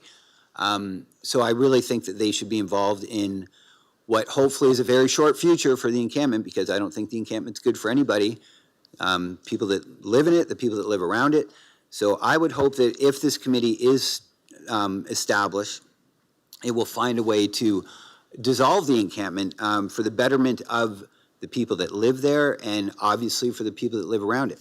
So it's pretty straightforward. It's not a complicated ask that this committee be struck, so that we can talk to the people that live in the neighborhood, because this is a massive monumental change to their life, and we're not talking to them. It's been a summer of chaos all the way around for everybody, even all of us sitting here. Special meetings, 3 or 4 hours discussing things, not doing anything. So I think this is something concrete that we can sink our teeth into and have some real dialogue with these folks that have had their lives turned upside down the entire summer with no end in sight. But hopefully this will find a light at the end of the tunnel. And that's about all. Thank you, Mayor Caniff. Councillor Harrigan, followed by Councillor Juvenile. Thank you, Mayor Caniff. I don't have any specific questions, but I will just share some brief thoughts. I think as a council this term, we've kind of moved a little bit away from advisory committees. Like, I remember my first term as a councillor, there was a number of advisory committees that I sat on, and some of those advisory committees might have been that vehicle through which we could have some committee level conversations about issues such as housing and houselessness and encampment. But because those committees aren't existing anymore, I think it does make sense to look at launching a pilot. However, as a councillor, I think it's really important that we don't decide, are we doing this or are we not going to do this, until we can see, and members of the public can see, what those terms of reference are, so that everyone, A, B, C, D, and E from the motion, are really clear around what the roles and responsibilities and level of action, influence, and outcomes that type of committee would have. I think that's really important for engagement and for the conversations that we're going to be having, particularly for very complex issues like the encampment. I do see it as being in line with our council term priorities, as well as our community safety well-being when we talk about delivering excellent customer service and looking at housing and income security and community belonging. So I'm happy to support it, appreciate Councillor Bondi's willingness to add some of those friendly amendments in so that staff have clear next steps and then allow us to have the conversation when those terms of reference come back. Thank you. Councillor Jubenville, followed by Councillor Crew. Thank you, Mayor Caniff. I will be supporting this, and I just have a couple friendly amendments. Actually, some of them have already been addressed here, but there's a couple other ones that I was wondering if Councillor Bondi would be receptive to. On B, okay, so could we add including residents who have previously lived near a shelter or larger encampment?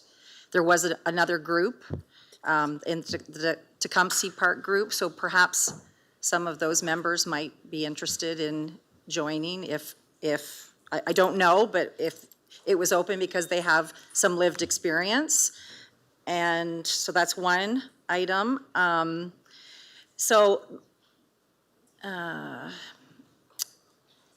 My only concern about the specifics of talking about the PUC is if, because we know that right now we have a potential encampment that could go up on the Irwin Street property, and I believe there is going to be a report coming back very soon with other areas.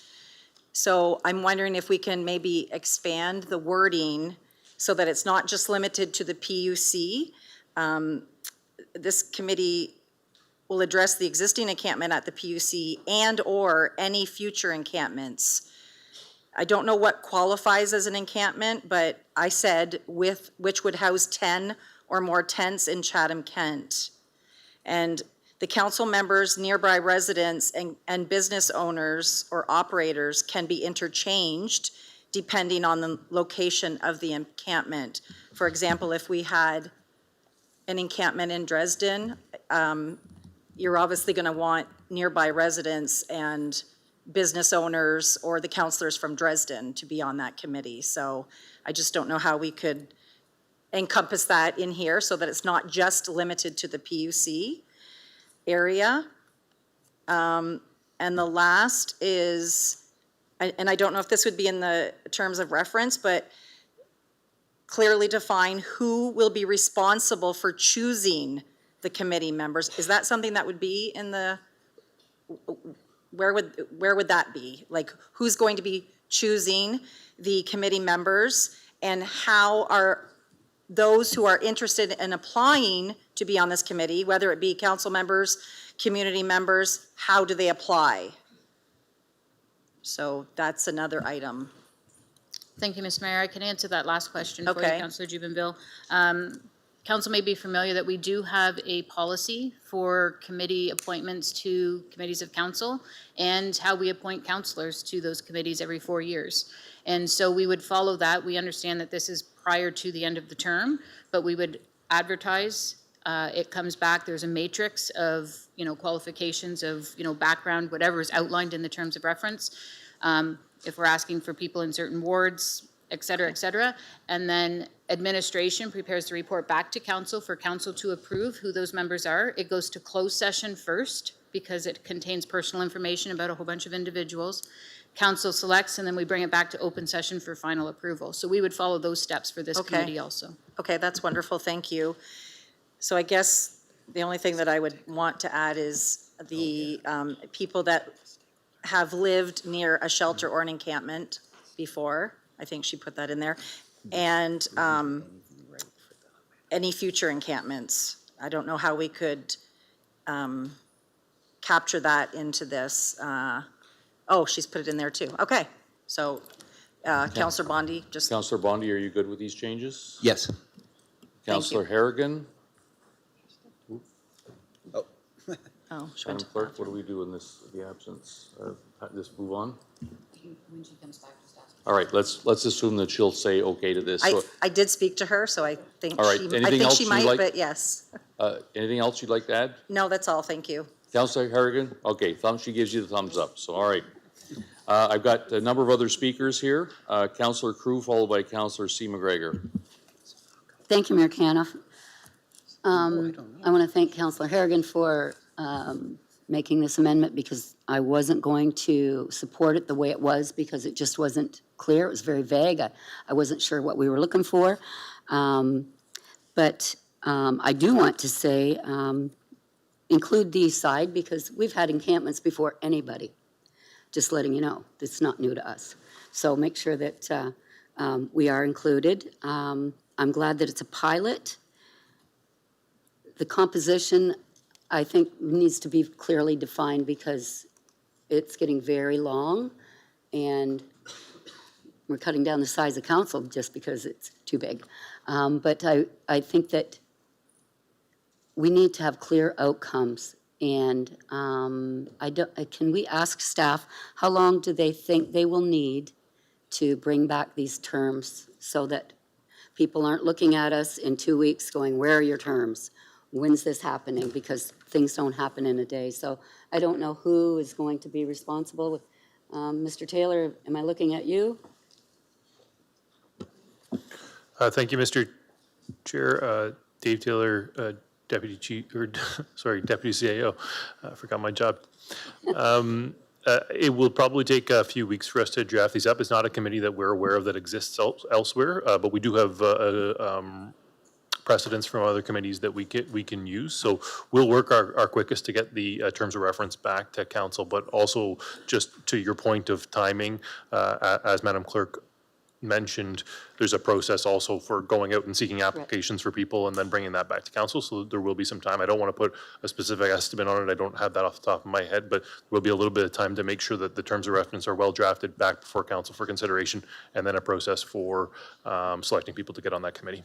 So the end of October is reasonable? I think that would be ambitious. Okay. So, all right. No, I'm just trying to establish a timeline so that the citizens know what to expect. So maybe I can jump in through you, Your Worship. So what we'll do is, in our next report, when we bring back the terms of reference, we'll also set out what the timings will be. So based on what you just heard the clerk say, there's a process has to be followed. We'll indicate, which closed session we think well, first of all, there's process also says how long the positions have to be advertised for. So we'll set out all that in the next report, so you have a firmer answer. I think at this point we would just be speculating, and I don't want to under-promise and over-deliver, or the opposite, actually. So we'll make sure that the timing is in the next report, so everybody will know exactly when we expect the committee to be ready and up and running. Okay. And I think that maybe this committee, or whatever we're calling it, can help with some of the misinformation that is out there, because it's circulating, and it doesn't matter what you do to try to put out those social fires. We can't get the correct information out, and people aren't listening. So this may be a mechanism that we can use to get correct information out. I also want to, there was a lot of talk about the mobile care bus, and I just want people to know that is for anyone. If you have a doctor or you don't, find the schedule, it's online, you can go to that mobile care bus. It's for everyone. So it's not just for people who don't have a doctor. You can go whenever you feel you need to see someone. I had a lot of other things to say, but I feel like I'm going to put it out. Thank you. Councillor C. McGregor, followed by Councillor McGrail. And I think some of what I was concerned with has been addressed. I do very much support the creation of this advisory group. So just in E, in the additions, because that was kind of where I was going to ask questions about. So community groups, per se, that would include if somebody from the Rock Mission wanted to be on this, they could be applying. I will assume they're a community group that they would be able to do that. Persons with living expertise. Should a member of a current encampment wish to be a part of that, is there a way that they would be informed that this is being created and have also the same opportunity to apply to this advisory committee? I'm hoping my answers to both of those are yes, and Thank you, Councillor, for your question. Through you, Mr. Mayor. If the decision is made that we want individuals with lived and living expertise on the committee, then certainly we have the means and the mechanisms to be able to connect with those individuals, and we can let them know that this opportunity exists, and we can encourage some participation from folks to apply through the process that we put in place. And just point of order. If it is more clear through the clerk and the mover that I use the term community organizations and persons with lived and living expertise, I'm happy to make that adjustment to be clear for staff, but I think staff understood that that's what I was referring to.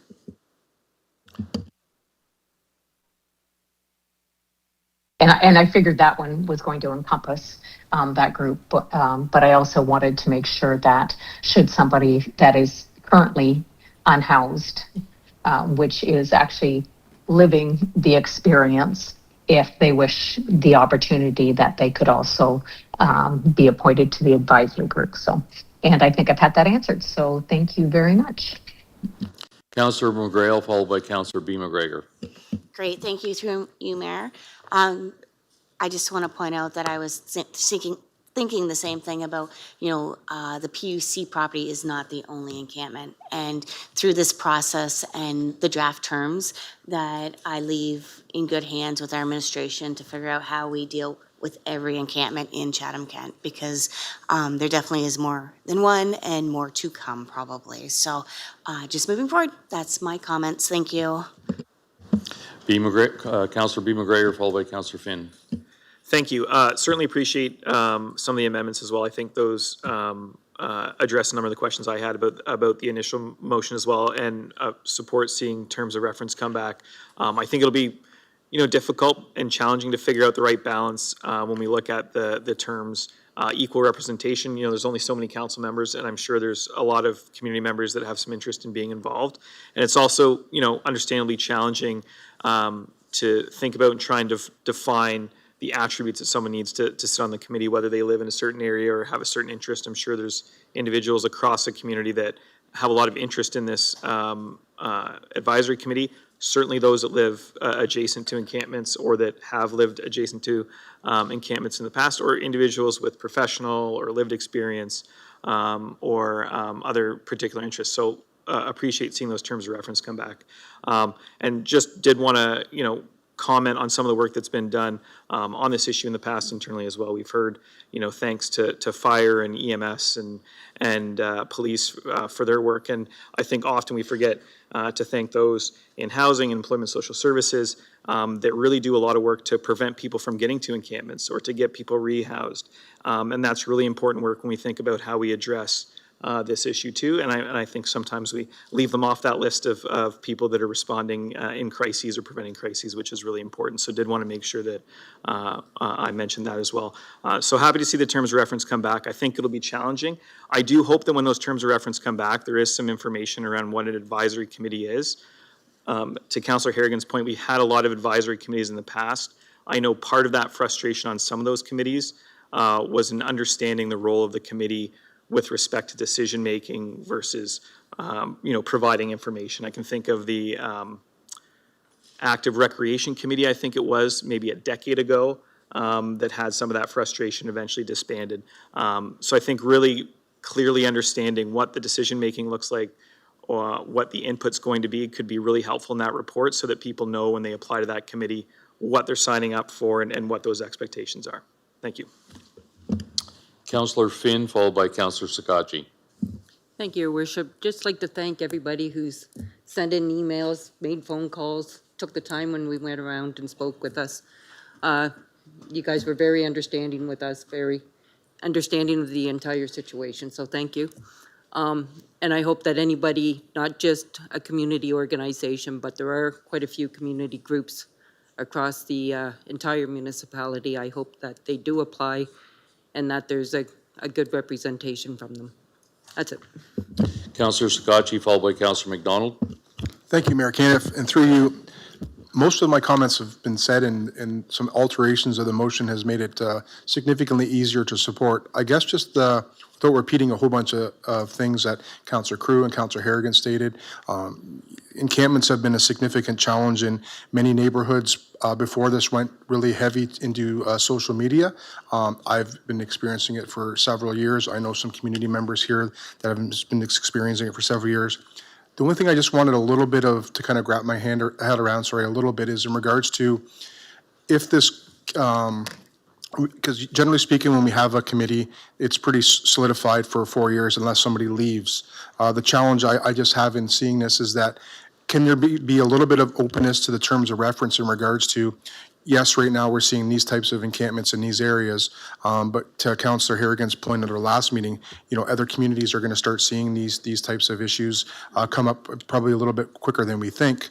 And once those committees are established and they're filled, what happens if we start seeing people, in Dresden or Tilbury or Blenheim in those areas that then recognize that there's a need for that as well, and that these terms of references are in place for, in fact, 4 years or a term of council? Can there be some flexibility to these committees to add, different things without going through a whole process of changing the bylaws and all that? And because it's a clerical question, I just wanted to ensure that there is going to be some capability for, areas that might experience it in the future to also be represented if that challenge starts to face itself. Thank you, Mr. Mayor. When drafting the terms of reference, we'll definitely take what council approves this evening, and if there's anything that comes to mind while we're doing it, we can include that into the report for council's consideration. Things such as, if we're putting ward councillors on there, would we want ward councillors represented in other areas if there was an encampment eventually in Tilbury or Dresden, et cetera? So we'll consider those things, and on the floor, when the terms of reference comes forward, there could be minor alterations that council suggests. Thank you. And then just in closing, I was not planning on supporting the motion how it was wrote, just because I know, for instance, in Ward 6 here, for the Tecumseh Park Neighborhood Association that has put significant work in, and I mean by work, organizations of ensuring that the community safety, working with community partners, and to see, these things, basically a specific group just specified. I had a real challenge with that. Seeing it like this, I see a real great need for a committee like this, because I recognize that these challenges are going to just continue to be magnified. So I think that I'd be surprised if anybody can't support these how they wrote, because it's extremely important to every single one of our communities, not just to Ward 6 or to any neighborhood specifically, but to everybody, and we need to do this, as soon as possible. Thank you. Councillor McDonald, followed by Councillor Story. Thank you, Mayor Caniff. My questions have been answered, but I do want to say that I look forward to seeing this great step towards collaboration. Thank you. Councillor Story. Thank you, Mayor Caniff. I wanted to thank everyone who attended today, and those who came to our meetings in August, and those who came to our meetings in July, and those who have been messaging us throughout that time. And I have to say, I really appreciate this discussion as well, because I think there were a few of us whose minds might have been changed throughout this collaborative discussion, which I think is one of the best examples of why it's so useful to have these conversations at the Horseshoe. I also want to share, it's so incredibly sad and so incredibly frustrating to be even talking about this like it's an inevitability. There's going to be more encampments, there's going to be in more and more communities, and we have to talk about it like it's just, despite the best efforts of people in this Horseshoe, people in the community, people on administration and other organizations, that this is just an inevitability, and that is just so difficult to consider. But here we are. My dad would often say, do you know the definition of a camel? It's a horse designed by committee. And I think we keep finding ourselves in this situation because this has been handled poorly since the beginning.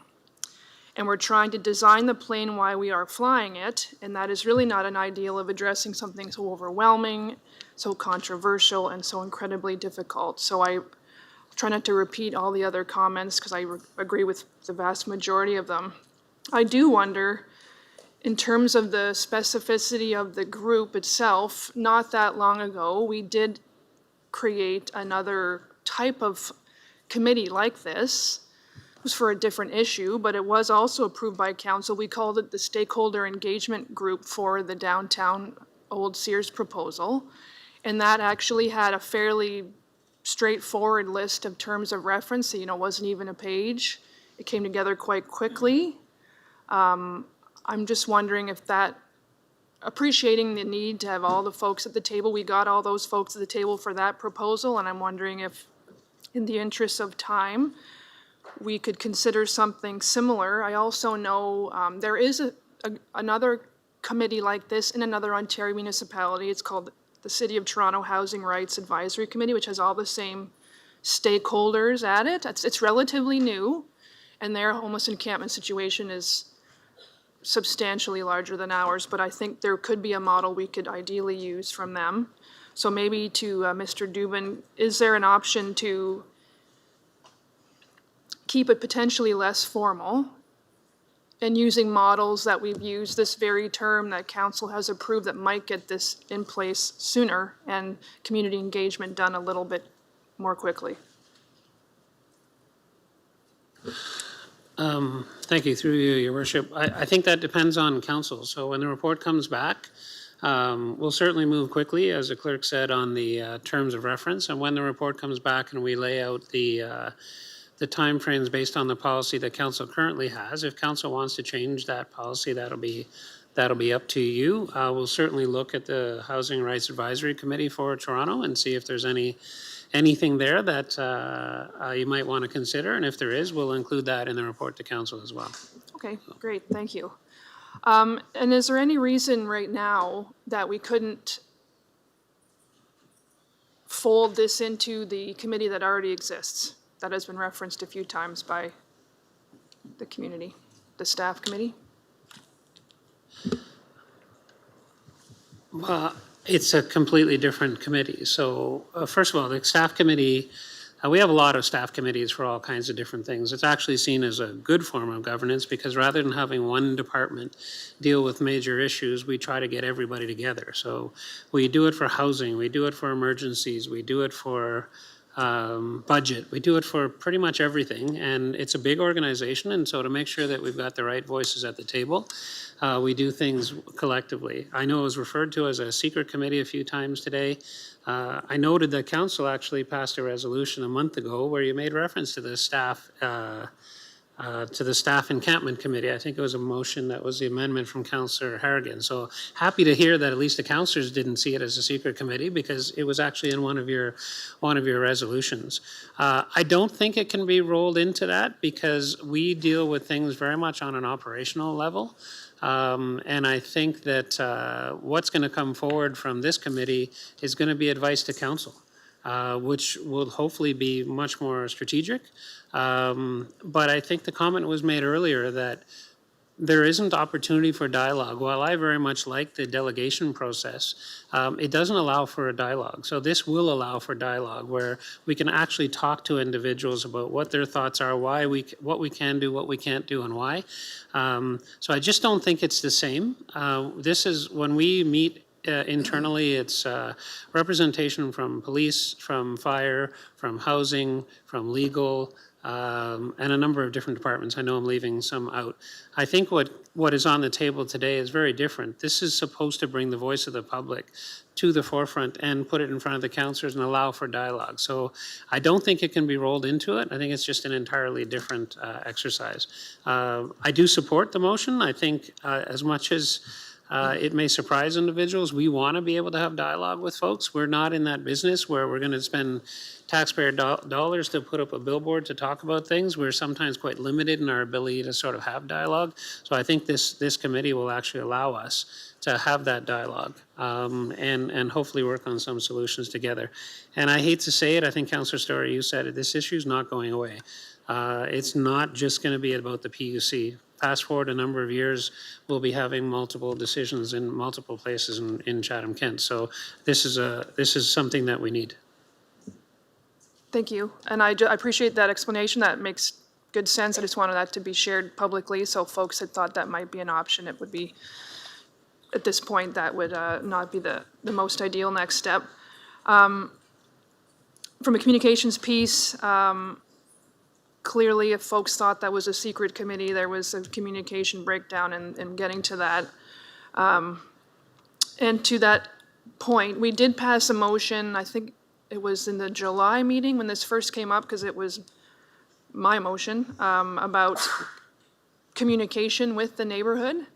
And this is not a criticism of the communications department like capital C, because I know they can only communicate what is provided to them.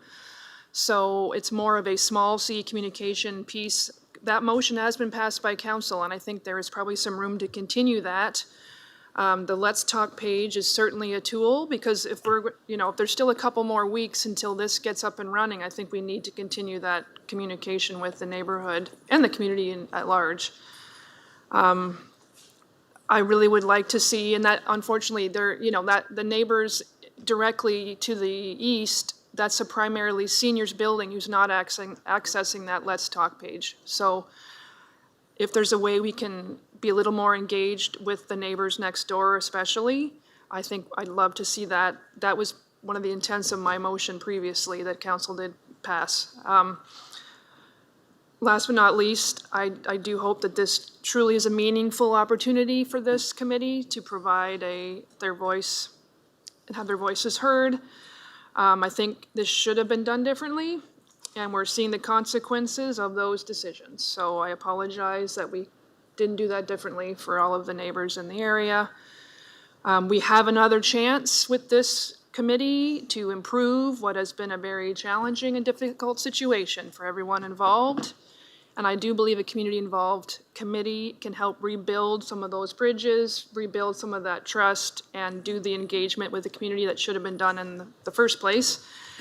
And last but not least, we just can't let the perfect be the enemy of the good here. There's probably going to be some hiccups and roadblocks with this committee since it is relatively new for us, but everything else about this has been messy and chaotic, so this is not going to be any different, but let's work together, and this is a great opportunity to do so. So thanks to Councillor Bondi and Councillor Harrigan and everyone else for their feedback. I look forward to supporting it. Thank you. Before I pass it on to Councillor Harrigan and Councillor Bondi, just briefly, I think this is a big step forward for us as a community. This is going to be a community effort. As we've talked to various people, that it's going to take all of us to come together. We all have, and together we can come up with solutions. So I'm very much looking forward to supporting this, and this will be our next step, and hopefully move forward with it. Councillor Harrigan, you're good. Councillor Bondi, final words before we vote on it. Sure, thank you, Mayor Caniff. Well, everything's been said. Frankly, I wish we would have done this 3.5 months ago, but we didn't. So here we are. But it looks like mission accomplished. I can't read the vote, and I usually don't have much success, but maybe tonight will be different. But thanks again for everybody for showing up, and to all of council for hearing us out, and for all your different opinions, and for helping me revise this. As you can see, I'm not much of an author compared to my first one to this one, but this is good. It seems like it captures a lot more than my initial motion was. Very straightforward is 3 bullet points. Let's strike a committee to try and figure this thing out. But with the help of all of you, this is what we've ended up with, and I'm happy with it. I think it looks good, and I hope it passes. Thanks. With that, we'll put it to vote. Councillor Allen? Yes. Councillor Doyle? Yes. And Councillor C. McGregor? Yes. All votes are in. Motion passes 18-0.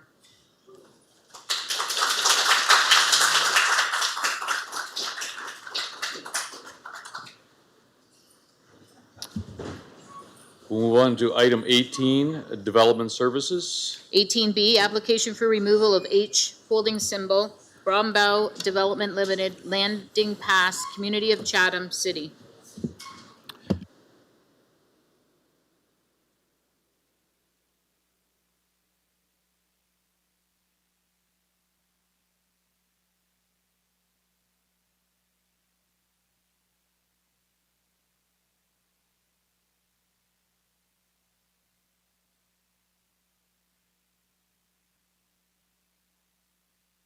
Okay, Councillor Story and Councillor McGrail, can I get you to put this on the floor, please? Happy to move it, Mayor Caniff. And so seconded. Councillor Story? I just had a quick question.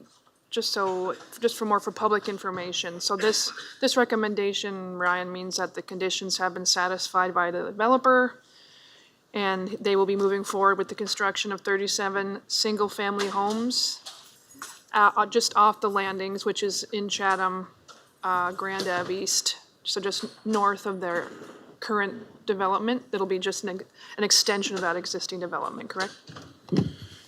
Thank you, Mayor Caniff. That's correct. This is a new phase of an existing subdivision, 37 new lots, the northernmost extent of Landings Pass in Chatham. Okay, I just wanted to make sure folks were aware that would be happening, and that was my only question. Thank you very much. Seeing no other questions, we'll put it to vote. Counselor Doyle?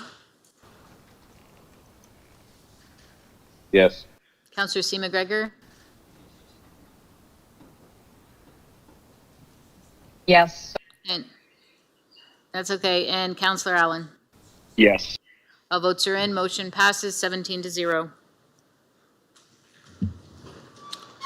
Item 19, Infrastructure and Engineering Services. 19A, Canada Mortgage and Housing Corp., CMHC, Housing Accelerator Fund, 2025 update. Councillor Story and Councillor Wright, can I get you to put this on the floor, please? Happy to move that, Mayor Caniff. And I'll second it, thank you. Councillor Story, go ahead. Thank you, Mayor Caniff. I had a couple of questions. This is a pretty detailed report, an update with, dealing with related to housing and all what we are talking about at every meeting. So I just want to get a little more clarification. I want to reiterate that I think it is so important to note how the federal government has come to the table with the substantial amount of money, which is already making an impact on the affordable housing spectrum in Chatham-Kent and in our community. And meanwhile, we've only got what I can say is a confusingly low sum from the province. So I appreciate our federal partners coming to the table to support us with this. And hopefully the province will follow their lead, even though housing and affordable housing is a provincial jurisdiction in many cases. So what I would appreciate some clarification on for this is a few items. There's references to the Housing Accelerator Fund, and then the Affordable Housing Reserve. Are those two different streams, or does the half go into the reserve and then we pay the bills out of the reserve? Thank you. Thank you, Mr. Mayor. Through you, Edward Soldo, General Manager of Infrastructure and Engineering Services. The half funds would be placed in the Affordable Housing Reserve as they're received, and then our expenses related to this half initiative will be pulled from that reserve. Great. I wasn't sure if there were two different accounts with two different amounts of funding we were looking at. Thank you for clarifying that. There's several items, consulting proposals in the report. Are all of those going to RFPs? So we'll be asking the private sector to be bidding on all of those various consulting jobs and then coming to council to review those? Thank you. Thank you, Mr. Mayor. The work that would be done with consultants to complete these half initiatives would follow our purchasing bylaw and our approval processes as such. So depending on the nature of it, some may be consulting, some may be done internally. Okay, so I think there's 150,000 for the brownfield development, which I think is great because Councillor Anderson and Ryan Brown and I met with Minister McCarthy at Good Roads to advocate for that specific thing, so I'm thrilled. So if we decided to do it in-house, how would that money be allocated versus a consultant doing it? Thank you. Through you, Mr. Mayor, I believe that particular one would be done using consulting resources. Okay, sorry, I wasn't clear with my question. If any of those items that are currently listed in the chart for consulting projects, if they were decided to go in-house, how would that look from an allocation standpoint? Would be hiring someone internally to do it? I'm just trying to figure out the staffing piece. Thank you. Thank you, Mr. Mayor. In the report, we have identified a number of staff members that will be required to deliver this program, and those staff would primarily be engaged in project management, They may be undertaking some minor components, but I would say the majority of this, just so I'm clear, is consulting. Okay, thank you. There's a reference to, I think, a certain fee going to the detached ADUs, the additional dwelling units. Is that a reference to the catalog of essentially ready-to-go plans that the federal government has released? I know not just recently, through CMHC, they released a catalog of 50 home designs that are specifically designed for the regions that they're occupying in. So Ontario has a specific design, of several designs that are basically ready to go. Are they, I see there's $100,000 in that plan for, are the feds charging us to use those? Or are those sort of free for municipalities to use those plans? Thank you. Thank you, Your Worship. Bruce McAllister, General Manager of Development Services. No, the feds aren't charging for the use of those plans, but at the time of writing, those catalog designs were not available yet for use. So there'll be a pretty standard set of drawings, but we've allocated some dollars because we're looking at our local situation, and they may be updated to work with our local housing associations here as well. So it's possible not all of that $100,000 would be needed for that piece, but we've budgeted for that, and if not, we could reallocate it to another aspect of the H funding. Mm-hmm. Great, thanks, Bruce. Well, ideally, we can save a little bit of money on that. That would be wonderful. In terms of the working with consultants, admin to create an inventory of candidate sites on page 4, I know we did some work to look for sites for affordable housing and the transitional cabins. Has any of that work translating, or can that work be transferred over that's already been done, or is this totally new work that needs to be done for a different purpose? Thank you. Yes, thank you, Your Worship. Bruce McAllister again. I would suggest it's more of a deeper dive into opportunities on private property. So the work we've done to date has essentially been looking at surplus municipal property or surplus properties owned by other school boards or other levels of government. So this is really looking at potential opportunities on private lands. Mm-hmm. Great, so just building on the work, a lot of work you've already done. Thank you. Yeah, and if I can, Your Worship, there are some private lands that we have looked at, but I think it would take a lot more work. There's really just one or two property owners that we've spoken to, but this would be a bigger project than those two individuals. Okay, great, thank you. And then last, just a couple quick staffing pieces. Can you provide a bit more detail as to the planner? 2 positions should be upgraded to a planner 1 for this work? And then the 2 positions, from a layman's perspective or a layperson's perspective, it seems like the 2 positions, Manager of Property Development and Director of Municipal Housing and Property Development, are directly connected to the Social Services Community Development divisions, especially in terms of, the needs of the users, planning approvals. Is there a reason why those positions aren't within those divisions, where there might be a little more synergy, or there might be something else that's working there that could be explained? Thank you. Thank you, Mr. Mayor. Technical resource related to the development of all facilities is actually based in the IES department. The department works as a service provider to the asset owners in delivering those projects, as well as managing the maintenance operations of those buildings. So all new builds, such as the cabin project, while it is delivered on behalf of another group, it actually is project managed through IES. So we're responsible for all new affordable housing builds through facilities. And this does provide for greater efficiencies and having more appropriate technical skills in delivering those projects themselves. As council is aware, we have many new projects on the horizon, and resources are required to deliver them. These 2 positions will be integrated in the IES department to work alongside other technical resources we have in facilities, as well as engineering to deliver the builds as we move forward. And I'll look to Bruce to answer the question about the planner. Your Worship, if I can add to that, I think, to be clear, yes, there is a social service component to it, but none of that work is done in isolation. Any feedback that has come from Jody and her group, obviously they maintain the wait list, that sort of thing. So any questions about where our needs are, whether it's 1 bedroom, 2 bedroom, 3 bedroom, all of that stuff, that's a dialogue that happens internally. But in terms of the delivery of the project, the skill sets from a building and project management standpoint are in IES. So that's where this is sitting.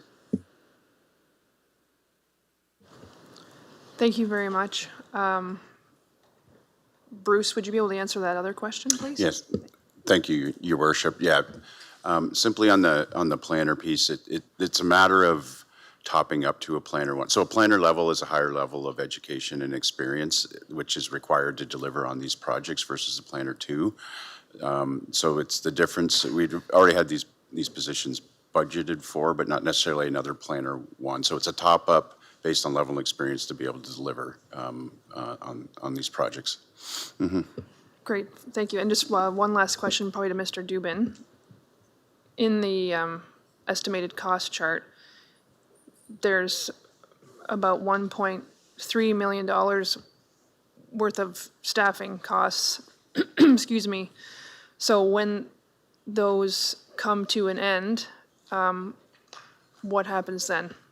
Because if I understand correctly, these staffing costs are not from the taxpayer per se. They are strictly coming straight from the Housing Accelerator Fund. So when that money runs out, what are we looking at then? Thank you.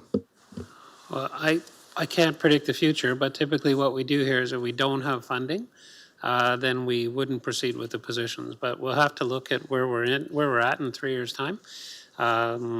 Actually, even part of this funding, if I'm not mistaken, also has another year attached to it, depending on whether you hit your target. So we'll have to revisit where that comes from. Just to be absolutely clear, we don't create staffing positions without a funding source. And so if we do need a funding source at some point, then we would come to council through the budget process and get that, or we would find dollars internally to be able to pay for that without increasing the burden on the taxpayer.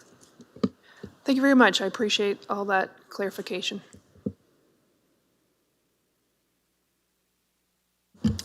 Okay, seeing no other questions, we'll put it to vote.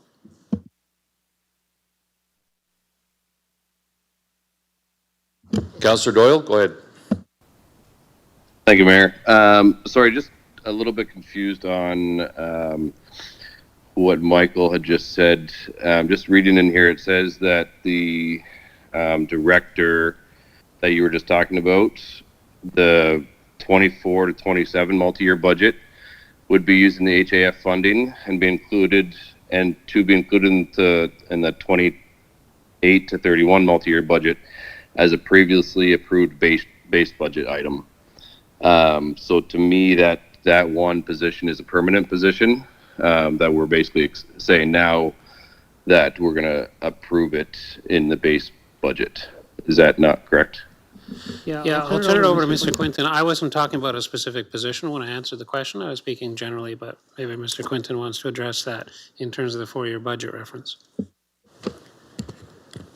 Thank you, Mr. Mayor. Gord Quinton, CFO. So this, the director position has been in place for the last few years, funded from reserves. And in this report, it is recommended being funded for the rest of 25, 6, and 7 from half funding. And you are correct that it then is moving into the base budget as part of the 2028 to 31 budget. Okay, thank you. Could I make it where it's not a permanent one, and we do have to come back and prove that for the next budget, the multi-year budget, as opposed to making it permanent? I don't know if we need to vote on that or what. I just think approving another permanent position now for that far in the future doesn't make sense. I just think we should vote on it at that point. How would that work? Through you, Your Worship, I don't think you should approve it into the future. Like I said, either we'll know more in a couple of years when we understand what's happening with the half funding. There are a couple of ways that we can fund a position. Like I said, we can either bring it forward in the budget and get council approval for it, or we can find money internally. So in other words, if we were going to restructure to focus on one priority over another, then that's another way that we can address it. But this council, a number of the councillors around the table won't be here, potentially. Maybe you'll all be here, maybe you won't. We know 3 less will be here. So I would suggest that that's something that administration will deal with as as the years go by. Right now, we're very fortunate to have the half funding. So rather than fund these positions through the tax base, we have some federal dollars that we could use. I think that's what we should be doing. We should be leveraging those dollars, and then we'll deal with positions in the future as we know more and when we know what's available to us. I do agree to that. It's worded that it's going to be a permanent position already approved in the base budget. So just the way it's worded, it doesn't say that we're coming back to vote on it. It's saying that it's already approved. Correct? Yeah, I think that's correct, because I don't think this council has the ability to pre-commit to the next 4-year. All you can do is tell us that we'll discuss it then, but I don't think you can commit to something for the next 4-year budget.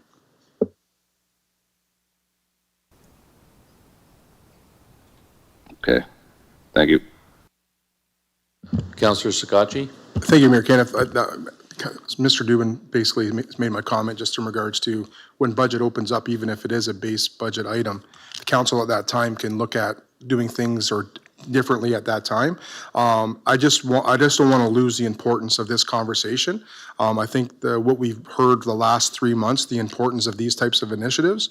And to be honest with you, I did see, when Councillor Doyle made that statement, and I appreciate the question. That's a great catch by himself. There was people shaking their heads in regards to, yeah, that's potentially something we should look at.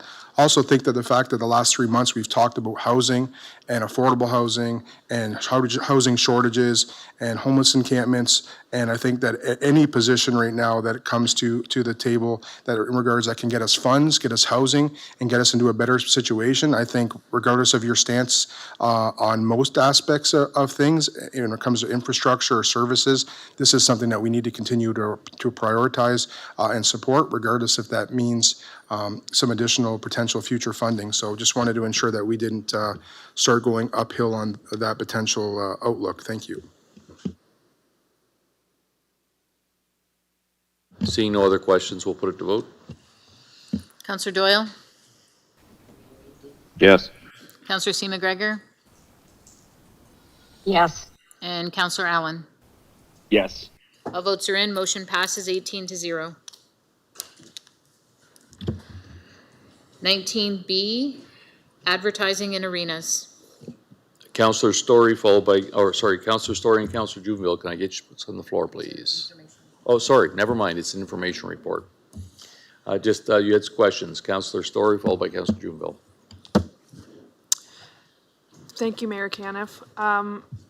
First of all, I wanted to say I really appreciate the format of this report. I know it sounds fairly basic, but I actually really appreciate when there is pros and cons are really clearly laid out. I would love to see that in all of our reports. I just think that's an excellent format that helps us make a more informed decision. So thank you to the team for presenting it in that way.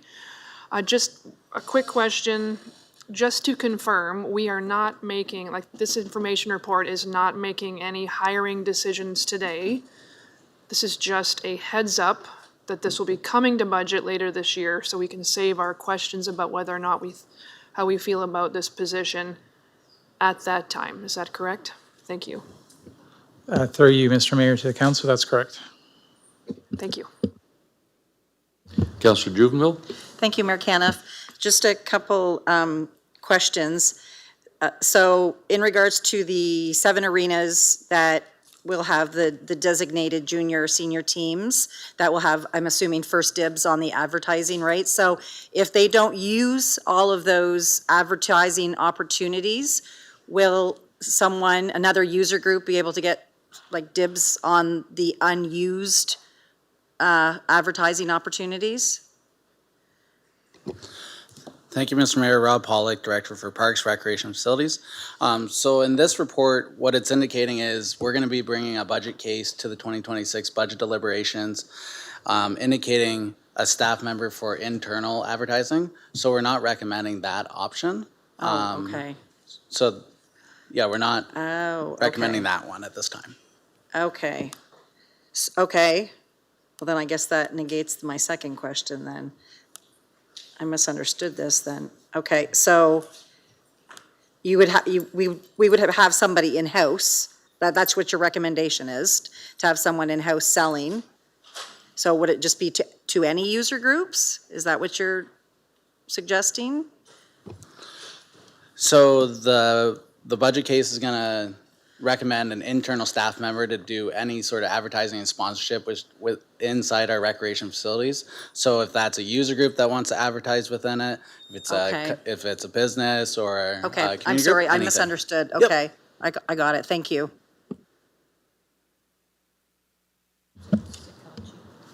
Councillor Scotchy? Just one quick comment, Mayor Caniff. I know that my first term, this was something that I wanted to bring forward, that I spoke with staff about in regards to bringing it more community-oriented based regarding either a staff position that was funded through the economic value of the contracts or looking at community users. At the time, this was not something that we were able to do due to the fact there was a contract in place.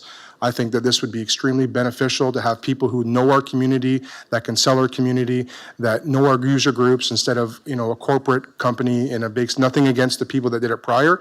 I just think this is a grassroots approach to supporting our, user groups in our arena, and hopefully they can do a little bit of a more, community-oriented effort into trying to do so. So I'm really supportive of this, and I think that we can actually bring some additional money to our budget to help reduce some of our other tax implications. Thank you. Councillor Anderson? Thank you, and through you, I just want to echo Councillor Scotchy's comments on that. And I know that we've also had conversations about sponsorship opportunities, and if anything, the communities have been a little bit reluctant to do any sort of sponsorship because they know that the direct revenue is not going really back to the municipality, that it was capped at the 46,000. So I'm really, really happy to see this report come forward, and I look forward to how this all turns out when budget comes next year. We'll move on to item 20, Chief Administrative Office. 20A, appointment contractual encampment by law enforcement officers. Councillor Juvenile and Councillor Crew, can I get you on the floor, please? I so move. Second? Councillor Juvenile? Thank you, Mayor Caniff. Couple quick questions. Hopefully I didn't misunderstand this one either. So this is just a contract. So we're basically committed. Basically what I'm asking is, if the time comes that we no longer have an encampment, what will happen with these bylaw officers? Thank you, Mr. Mayor. We would remove them from the bylaw and they'd no longer be bylaw enforcement officers. Okay. But if I can, maybe just to help, in addition to that, if we were to enter into another contract in the future, these bylaw officers would be removed, which is what we do with other sort of appointment positions in front of council, and the new bylaw officers would be named. So it will just coincide with the contract. And the reason why there's so many of them isn't because we're actually going to have that many. It's because the company needs to have alternatives in case people are sick or not available. So we're not paying for 10, I can't remember the number, but that many bylaw officers. This is just for appointment purposes, and that's it. Okay. And when will they actually start enforcing the bylaw? When will that happen? Thank you, Councillor, for your question through Mr. Mayor. We just have a little bit more training to provide with them. We started that process already in anticipation that this would be approved tonight. I expect probably within the next couple of weeks we'll be able to actually see that enforcement. I do just want to remind folks, though, that it will be gradual. The role of the bylaw officer will be to ensure compliance with it, and if there isn't compliance, then there will be fines and a process that they need to follow. Okay, thank you. And when that time happens, if someone that lives near the encampment sees an infraction, what's the process? Should they still be calling 311? And if it happens after hours, who should they be calling? I would need to check with staff for the after hours, but I would please do call 311 for any infractions, and we will continue to go out and we'll enforce that, and I can clarify that, and we can actually get that onto the CK Let's Talk page. It's a great question. Thank you. Okay, thank you. That's all I have. Seeing no other questions? Oh, Councillor Scotchy. Just actually, just to Mr. Dubin, just so you can help with some of the deputations and the comments in regards to that, I thought it was kind of fitting that this report was coming on this council, but a lot of the deputations did speak to the enforcement aspect. Can you just maybe just briefly speak to why, you know, the enforcement aspect hasn't happened yet? And I know Jody just kind of did, but a lot of people were wondering why we weren't already. And I think that recognizing that we haven't appointed these officers yet and how we're doing it. So I just think it's important for the community, for communication piece, to understand it's not that we are not going to enforce it. It's just that we didn't have the mechanisms in place yet to do so, and how that's going to look just very briefly moving forward. Yeah, thank you, Your Worship, through you, and then maybe Jody will want to add to that. So I remember it wasn't that long ago that I was asked how long would it take to get enforcement, and we were looking at perhaps hiring our own staff. And I think I said you're probably looking at upwards of 6 months. So see, this is the value of an encampment committee. So we got together and brainstormed and decided that, you know what, we already have a security company. They have some of the training that's needed.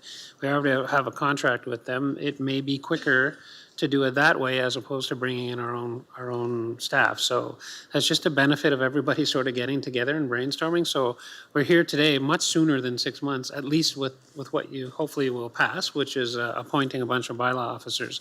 And as you just heard, they will start enforcing soon. We couldn't enforce before because we didn't have them, and up until recently, we didn't have the bylaw.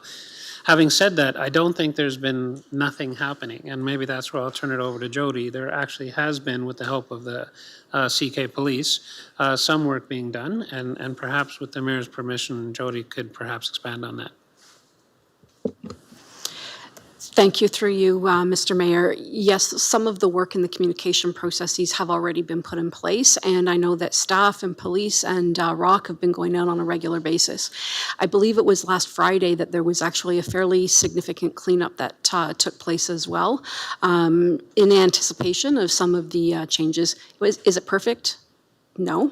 I'm not sure we'll ever get perfection, quite frankly, but there has been significant work that has been done to help bring us closer to being able to enforce the bylaw. Thank you. Seeing no other questions, we'll put it to vote. Councillor Crew. Just along that line, can I ask Chief Case in the event of fires at the encampment? Through you, Mr. Mayor, as part of that sweep that Jody's just talked about, we've had a number of reports about people concerning with combustibles. We've had fire inspectors going through, but the message has been sent out to the crews, especially as it gets colder. If there is a fire in the encampment, it's going to be put out. We don't feel it's a safe place to have a fire, so we're going to have those challenges coming forward. So I want to reassure the public, if they see a fire, they should dial 911 and we'll be there straight away.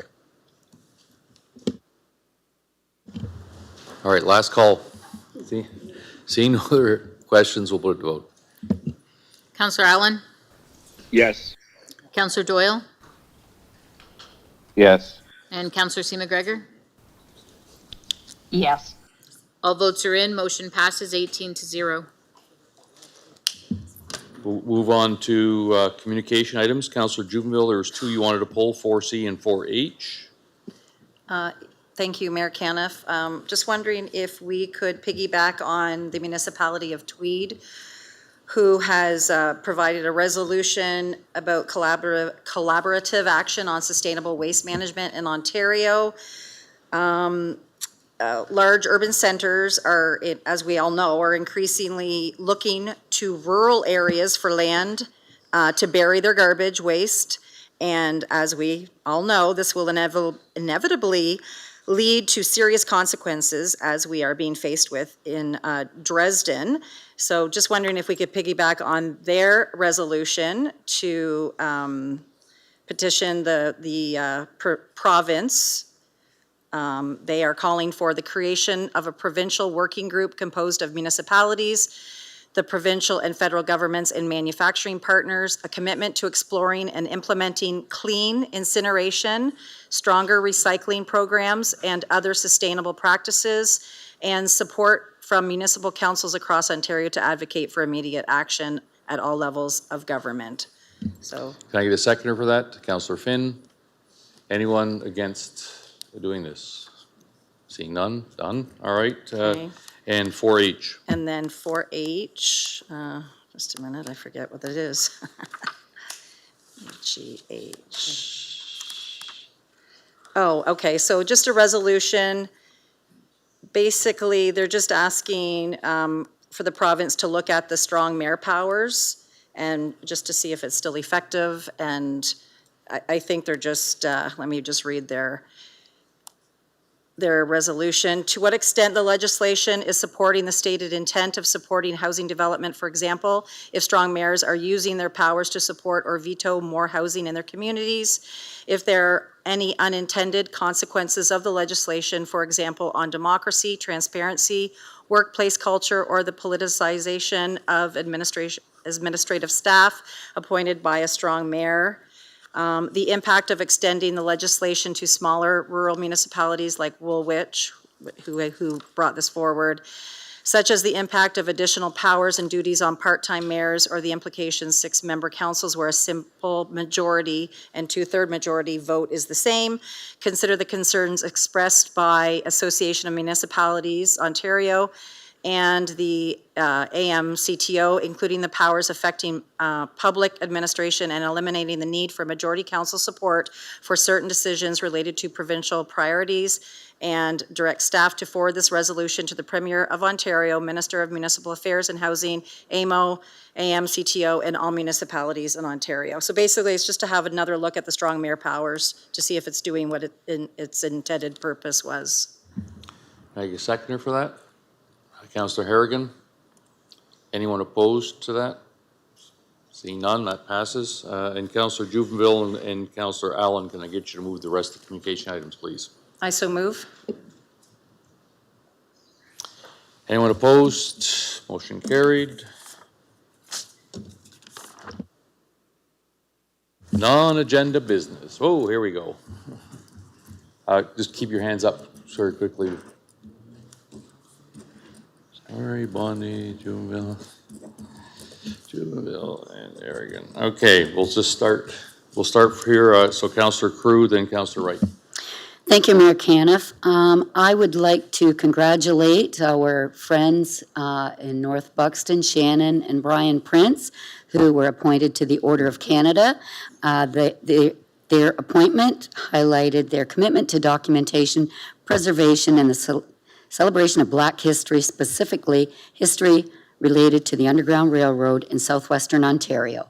There's more there, but I know we're all very proud of the Princes and the work they've done in our community. So I wanted to just congratulate them from all of us, and it's quite an honor to have these folks in our community. Councillor Wright, followed by Councillor Story. Thank you, Mayor Caniff. I gotta have hats off to the Ridgetown East Kent Roadrunner car group for Saturday for hosting their Hot Rod for Hospice. They've raised over $30,000. They haven't got their figures in yet, but that's a good event for one day's fun. The other thing, 171st Highgate Fair this Saturday afternoon, the World's Fair again, where the most expensive pies are sold in Chatham-Kent.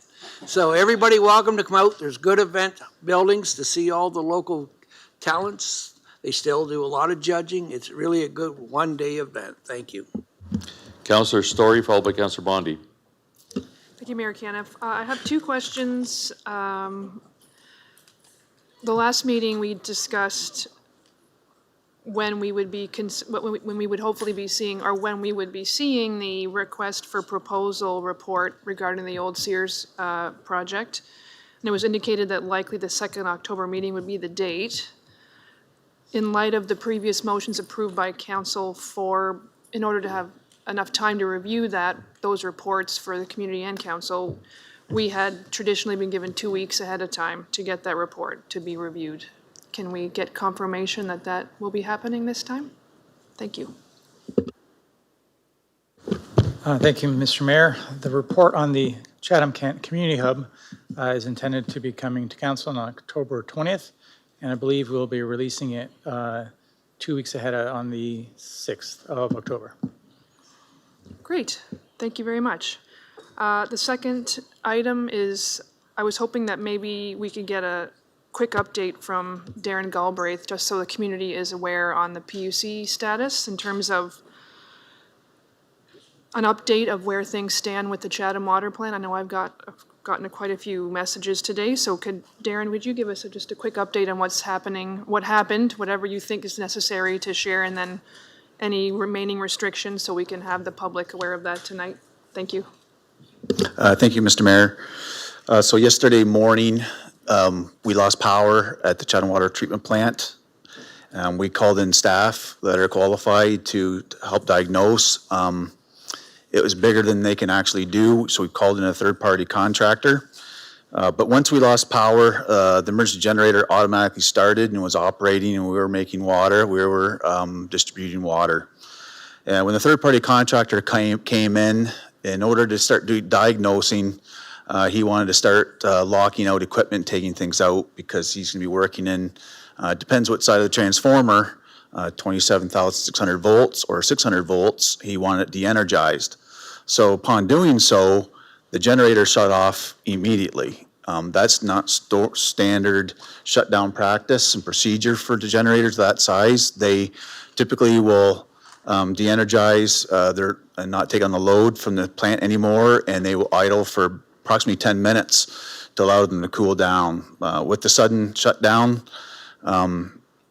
we discovered it vapor locked, so it would no longer take on diesel fuel. So we had to remedy that issue. So in the root cause truly has not been determined which came first. There was a cable in the metering chamber that had went to ground, and it showed that damage. There's also fuses and insulators that also burnt. The fuses opened, which they are there to protect the wires down circuit, as we would talk in the water business, downstream, but downward in the circuit, and they did what they're supposed to do. We had spare parts. We are in a predicament right now of finding one last fuse, and our contractors have been working through all their contacts to find this 300 amp fuse. The generator is operating fine. We brought in a second generator this afternoon in order to make sure we can run both sides of the plant, because our service to the plant is 2 transformers, 2 separate circuits. And in order to do the repair safely, we want to de-energize everything. So that generator is in place right now. We're operating 100% as we always do. We can backwash the filters. We did put out an ask yesterday for the people on Chatham distribution system, so that also includes Dover, the Dover systems, it's Pancor, Mitchell's Bay, Eberts, Thamesville, and Dresden, to just limit their outdoor water use. We do know that's not a very common thing this time of year, but anything that people can do that helps.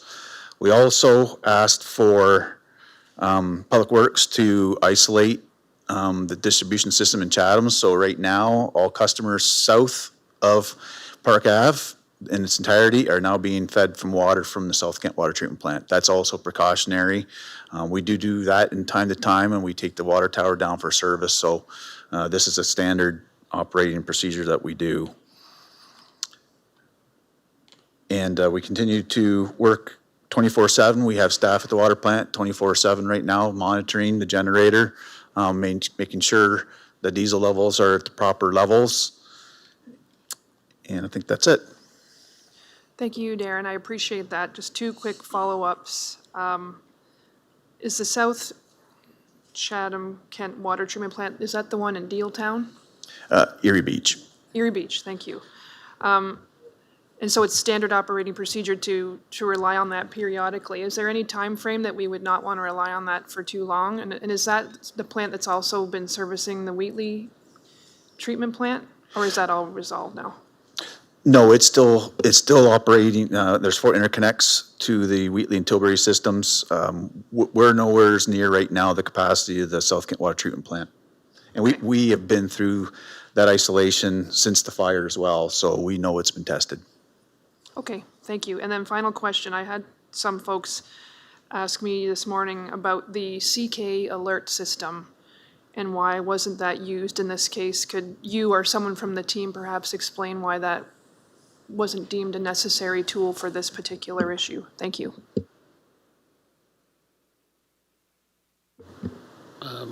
Maybe I can address that, and then Eric can jump in. I think when we set up CK Alert, the intent was for it to be for emergencies, when we want people to take immediate action. Had there been a citywide boil water advisory, we would have used CK Alert.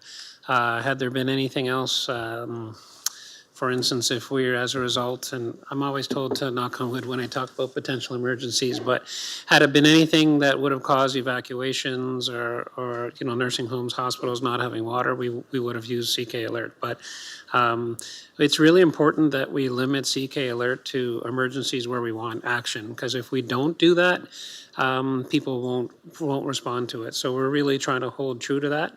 And I believe we had I can't remember the recent situation, but we've had a couple of situations where we've had to ask ourselves, well, yeah, it would be good for people to have this information, but there's other tools for that. We can do press releases, we can use social media, we can use our website, we can, thankfully use our local media as well. But this wasn't seen as something that we are looking for any action. Yes, we've asked people to, not water their lawns and fill their pools, but that's not emergency. If they do, we'd be fine. We just, it's not something where we want people to react right away. I don't know if Eric wants, I got the thumbs up, so I think I answered that one right. Thank you very much. Councillor Bondi, followed by Councillor Juvenville. Thank you, Mayor Kenneth. Just following on Councillor Story's question, Darren, what caused this? Was it like just a mechanical failure, or was it vandalism, or was it outdated equipment? No, well, there was a cable that went to ground in the metering panel, which is basically owned by Integris, but it's our property too. But no, it was either like a moisture was in with the fuses and insulators, or it was this cable that went to ground that just caused over amperage to make the fuses go. It's that equipment is all about 2005 vintage when we did the expansions in 05, but we do bring in third-party specialists to work on this high voltage for inspections, replacements, painting, those sort of things. But yeah, there's zero signs of vandalism or terrorist acts. Oh, yeah, good. Yeah, it's interesting when you say a 300 amp fuse. Like I've seen 15 amp fuse. So well, yeah, good luck. They're this big. Oh, I bet they are. Okay, thanks. Councillor Juvenville, followed by Councillor Harrigan. Thank you, Mayor Caniff. I have 3 questions. I was asked by a couple residents from Dresden, just asking, I know initially when York 1 moved some of their machinery into the property on Irish School Road, that we were sending bylaw officers there just to casually make sure they were remaining in compliance with the area. I was asked if that is still happening, if bylaw officers are still visiting the area just to say a friendly hello.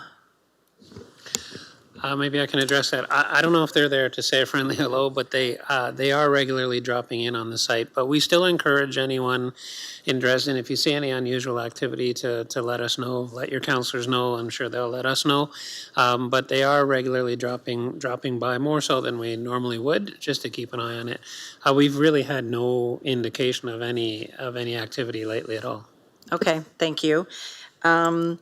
And I don't know if a definite date was given, so if it was, I apologize, but just wondering when a complete list of the potential encampment sites that will be in compliance with the bylaw, when that will be coming back to council. Do you have a date for that?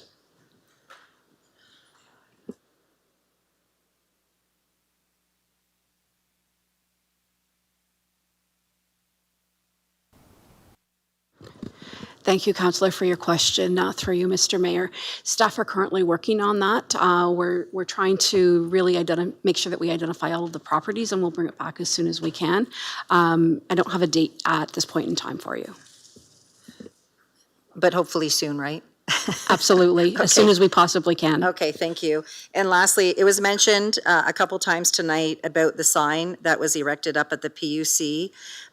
While I personally I respect the spirit of that sign, that the people living there are they are entitled to a basic expectation of privacy.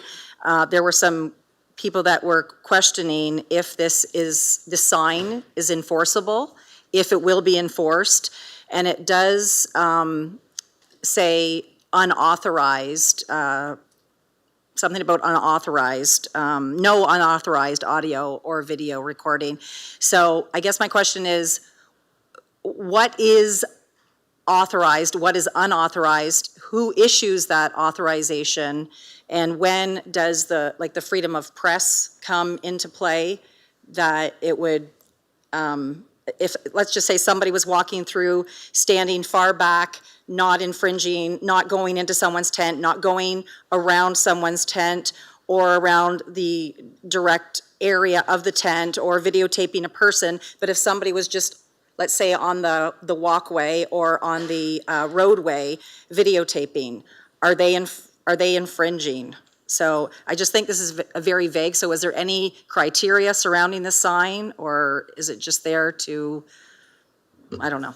Does anybody have any input into what this sign is really supposed to be doing? I know Sure. there was an email sent, but I guess it's just more of for people asking, what is the sign? What's the purpose of the sign? Sure, I'm happy to answer that question through you, Mr. Mayor. The sign was erected following receipt by administration of complaints about individuals entering into tents and shelters at that location without the consent of the occupants of those tents and shelters, capturing recordings and then sharing those recordings on social media.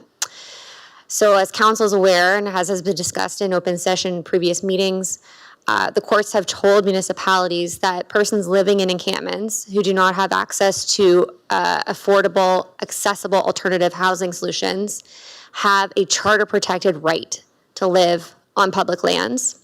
And this is as a result of their right to security of the person, by and large. And so it's a logical extension then of the security of the person that your dwelling, where you're living, provides you with security. So when these complaints came to administration's attention, we have a concern about the security of those folks if there are individuals who feel that they're free to go in and out of their dwellings and tents without the consent of the occupants. And so the decision was made to place some signage centrally in the encampment area to caution individuals who are passing through that area that they should not be recording.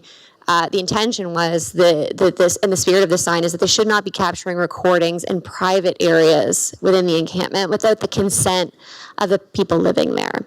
So that's the spirit of the signage. An important clarification for the public is the municipality recognizes that individuals will have an interest in taking photos and videos when they're using park spaces. And that's absolutely permissible, and generally in recreational areas and in areas that are for use of the general public. We find ourselves in a challenging situation where the encampment occupants there, while it is on public land, they're making a private use of that space. So as with other private areas, washrooms, changing areas on public property, we need to be ensuring that we're recognizing there's an expectation of privacy in those places. But again, this is not to say that taking photos in general in parks and videos in park spaces is prohibited, because it's certainly not. It's a permissible thing to do. Okay, thank you. So I'll use that one example. Let's say someone was on the roadway taking an overall picture of everything, including the encampment, the whole area. Would that be unauthorized? Where would that fall? Certainly. So yeah, no, that's absolutely permissible. So again, we're just concerned about areas where folks are really sleeping, where they should have an expectation of privacy. So areas that are exterior facing, areas that are generally for the use of the general public, we don't have a concern about the right to privacy in those areas. Those are public spaces, and they absolutely you can be taking photos and videos in those areas. Okay, thank you. And I agree. I agree that we shouldn't be going into their private spaces. So I just wanted some clarification. Some people had asked. Thank you. Councillor Harrigan? Thank you, Mayor Caniff. Just a very quick plug for the community to consider attending and engaging with the open house for the Parks and Recreation Master Plan, which takes place tomorrow, September 23rd, from 4:30 to 7:30 at the Bradley Convention Center. And we would invite members from organized groups, individuals who participate in any form of recreation, or folks who are just interested to give some feedback around parks, recreation facilities, and trails in Chatham-Kent. Thank you. I just want to quickly shout out to everybody who worked to make Crowfest happen. The sponsors, the volunteers. It was a hugely successful event downtown Chatham over the last few days. So thanks to all who did that. We will go on to first and second readings. Councillor Story and Councillor Wright. Can I get you to move the? Happy to move, Mayor Caniff. I'll move it, thank you. Anyone opposed? Motion carried. Councillor Allen and Councillor Doyle, can I get you to do the third and final reading, please?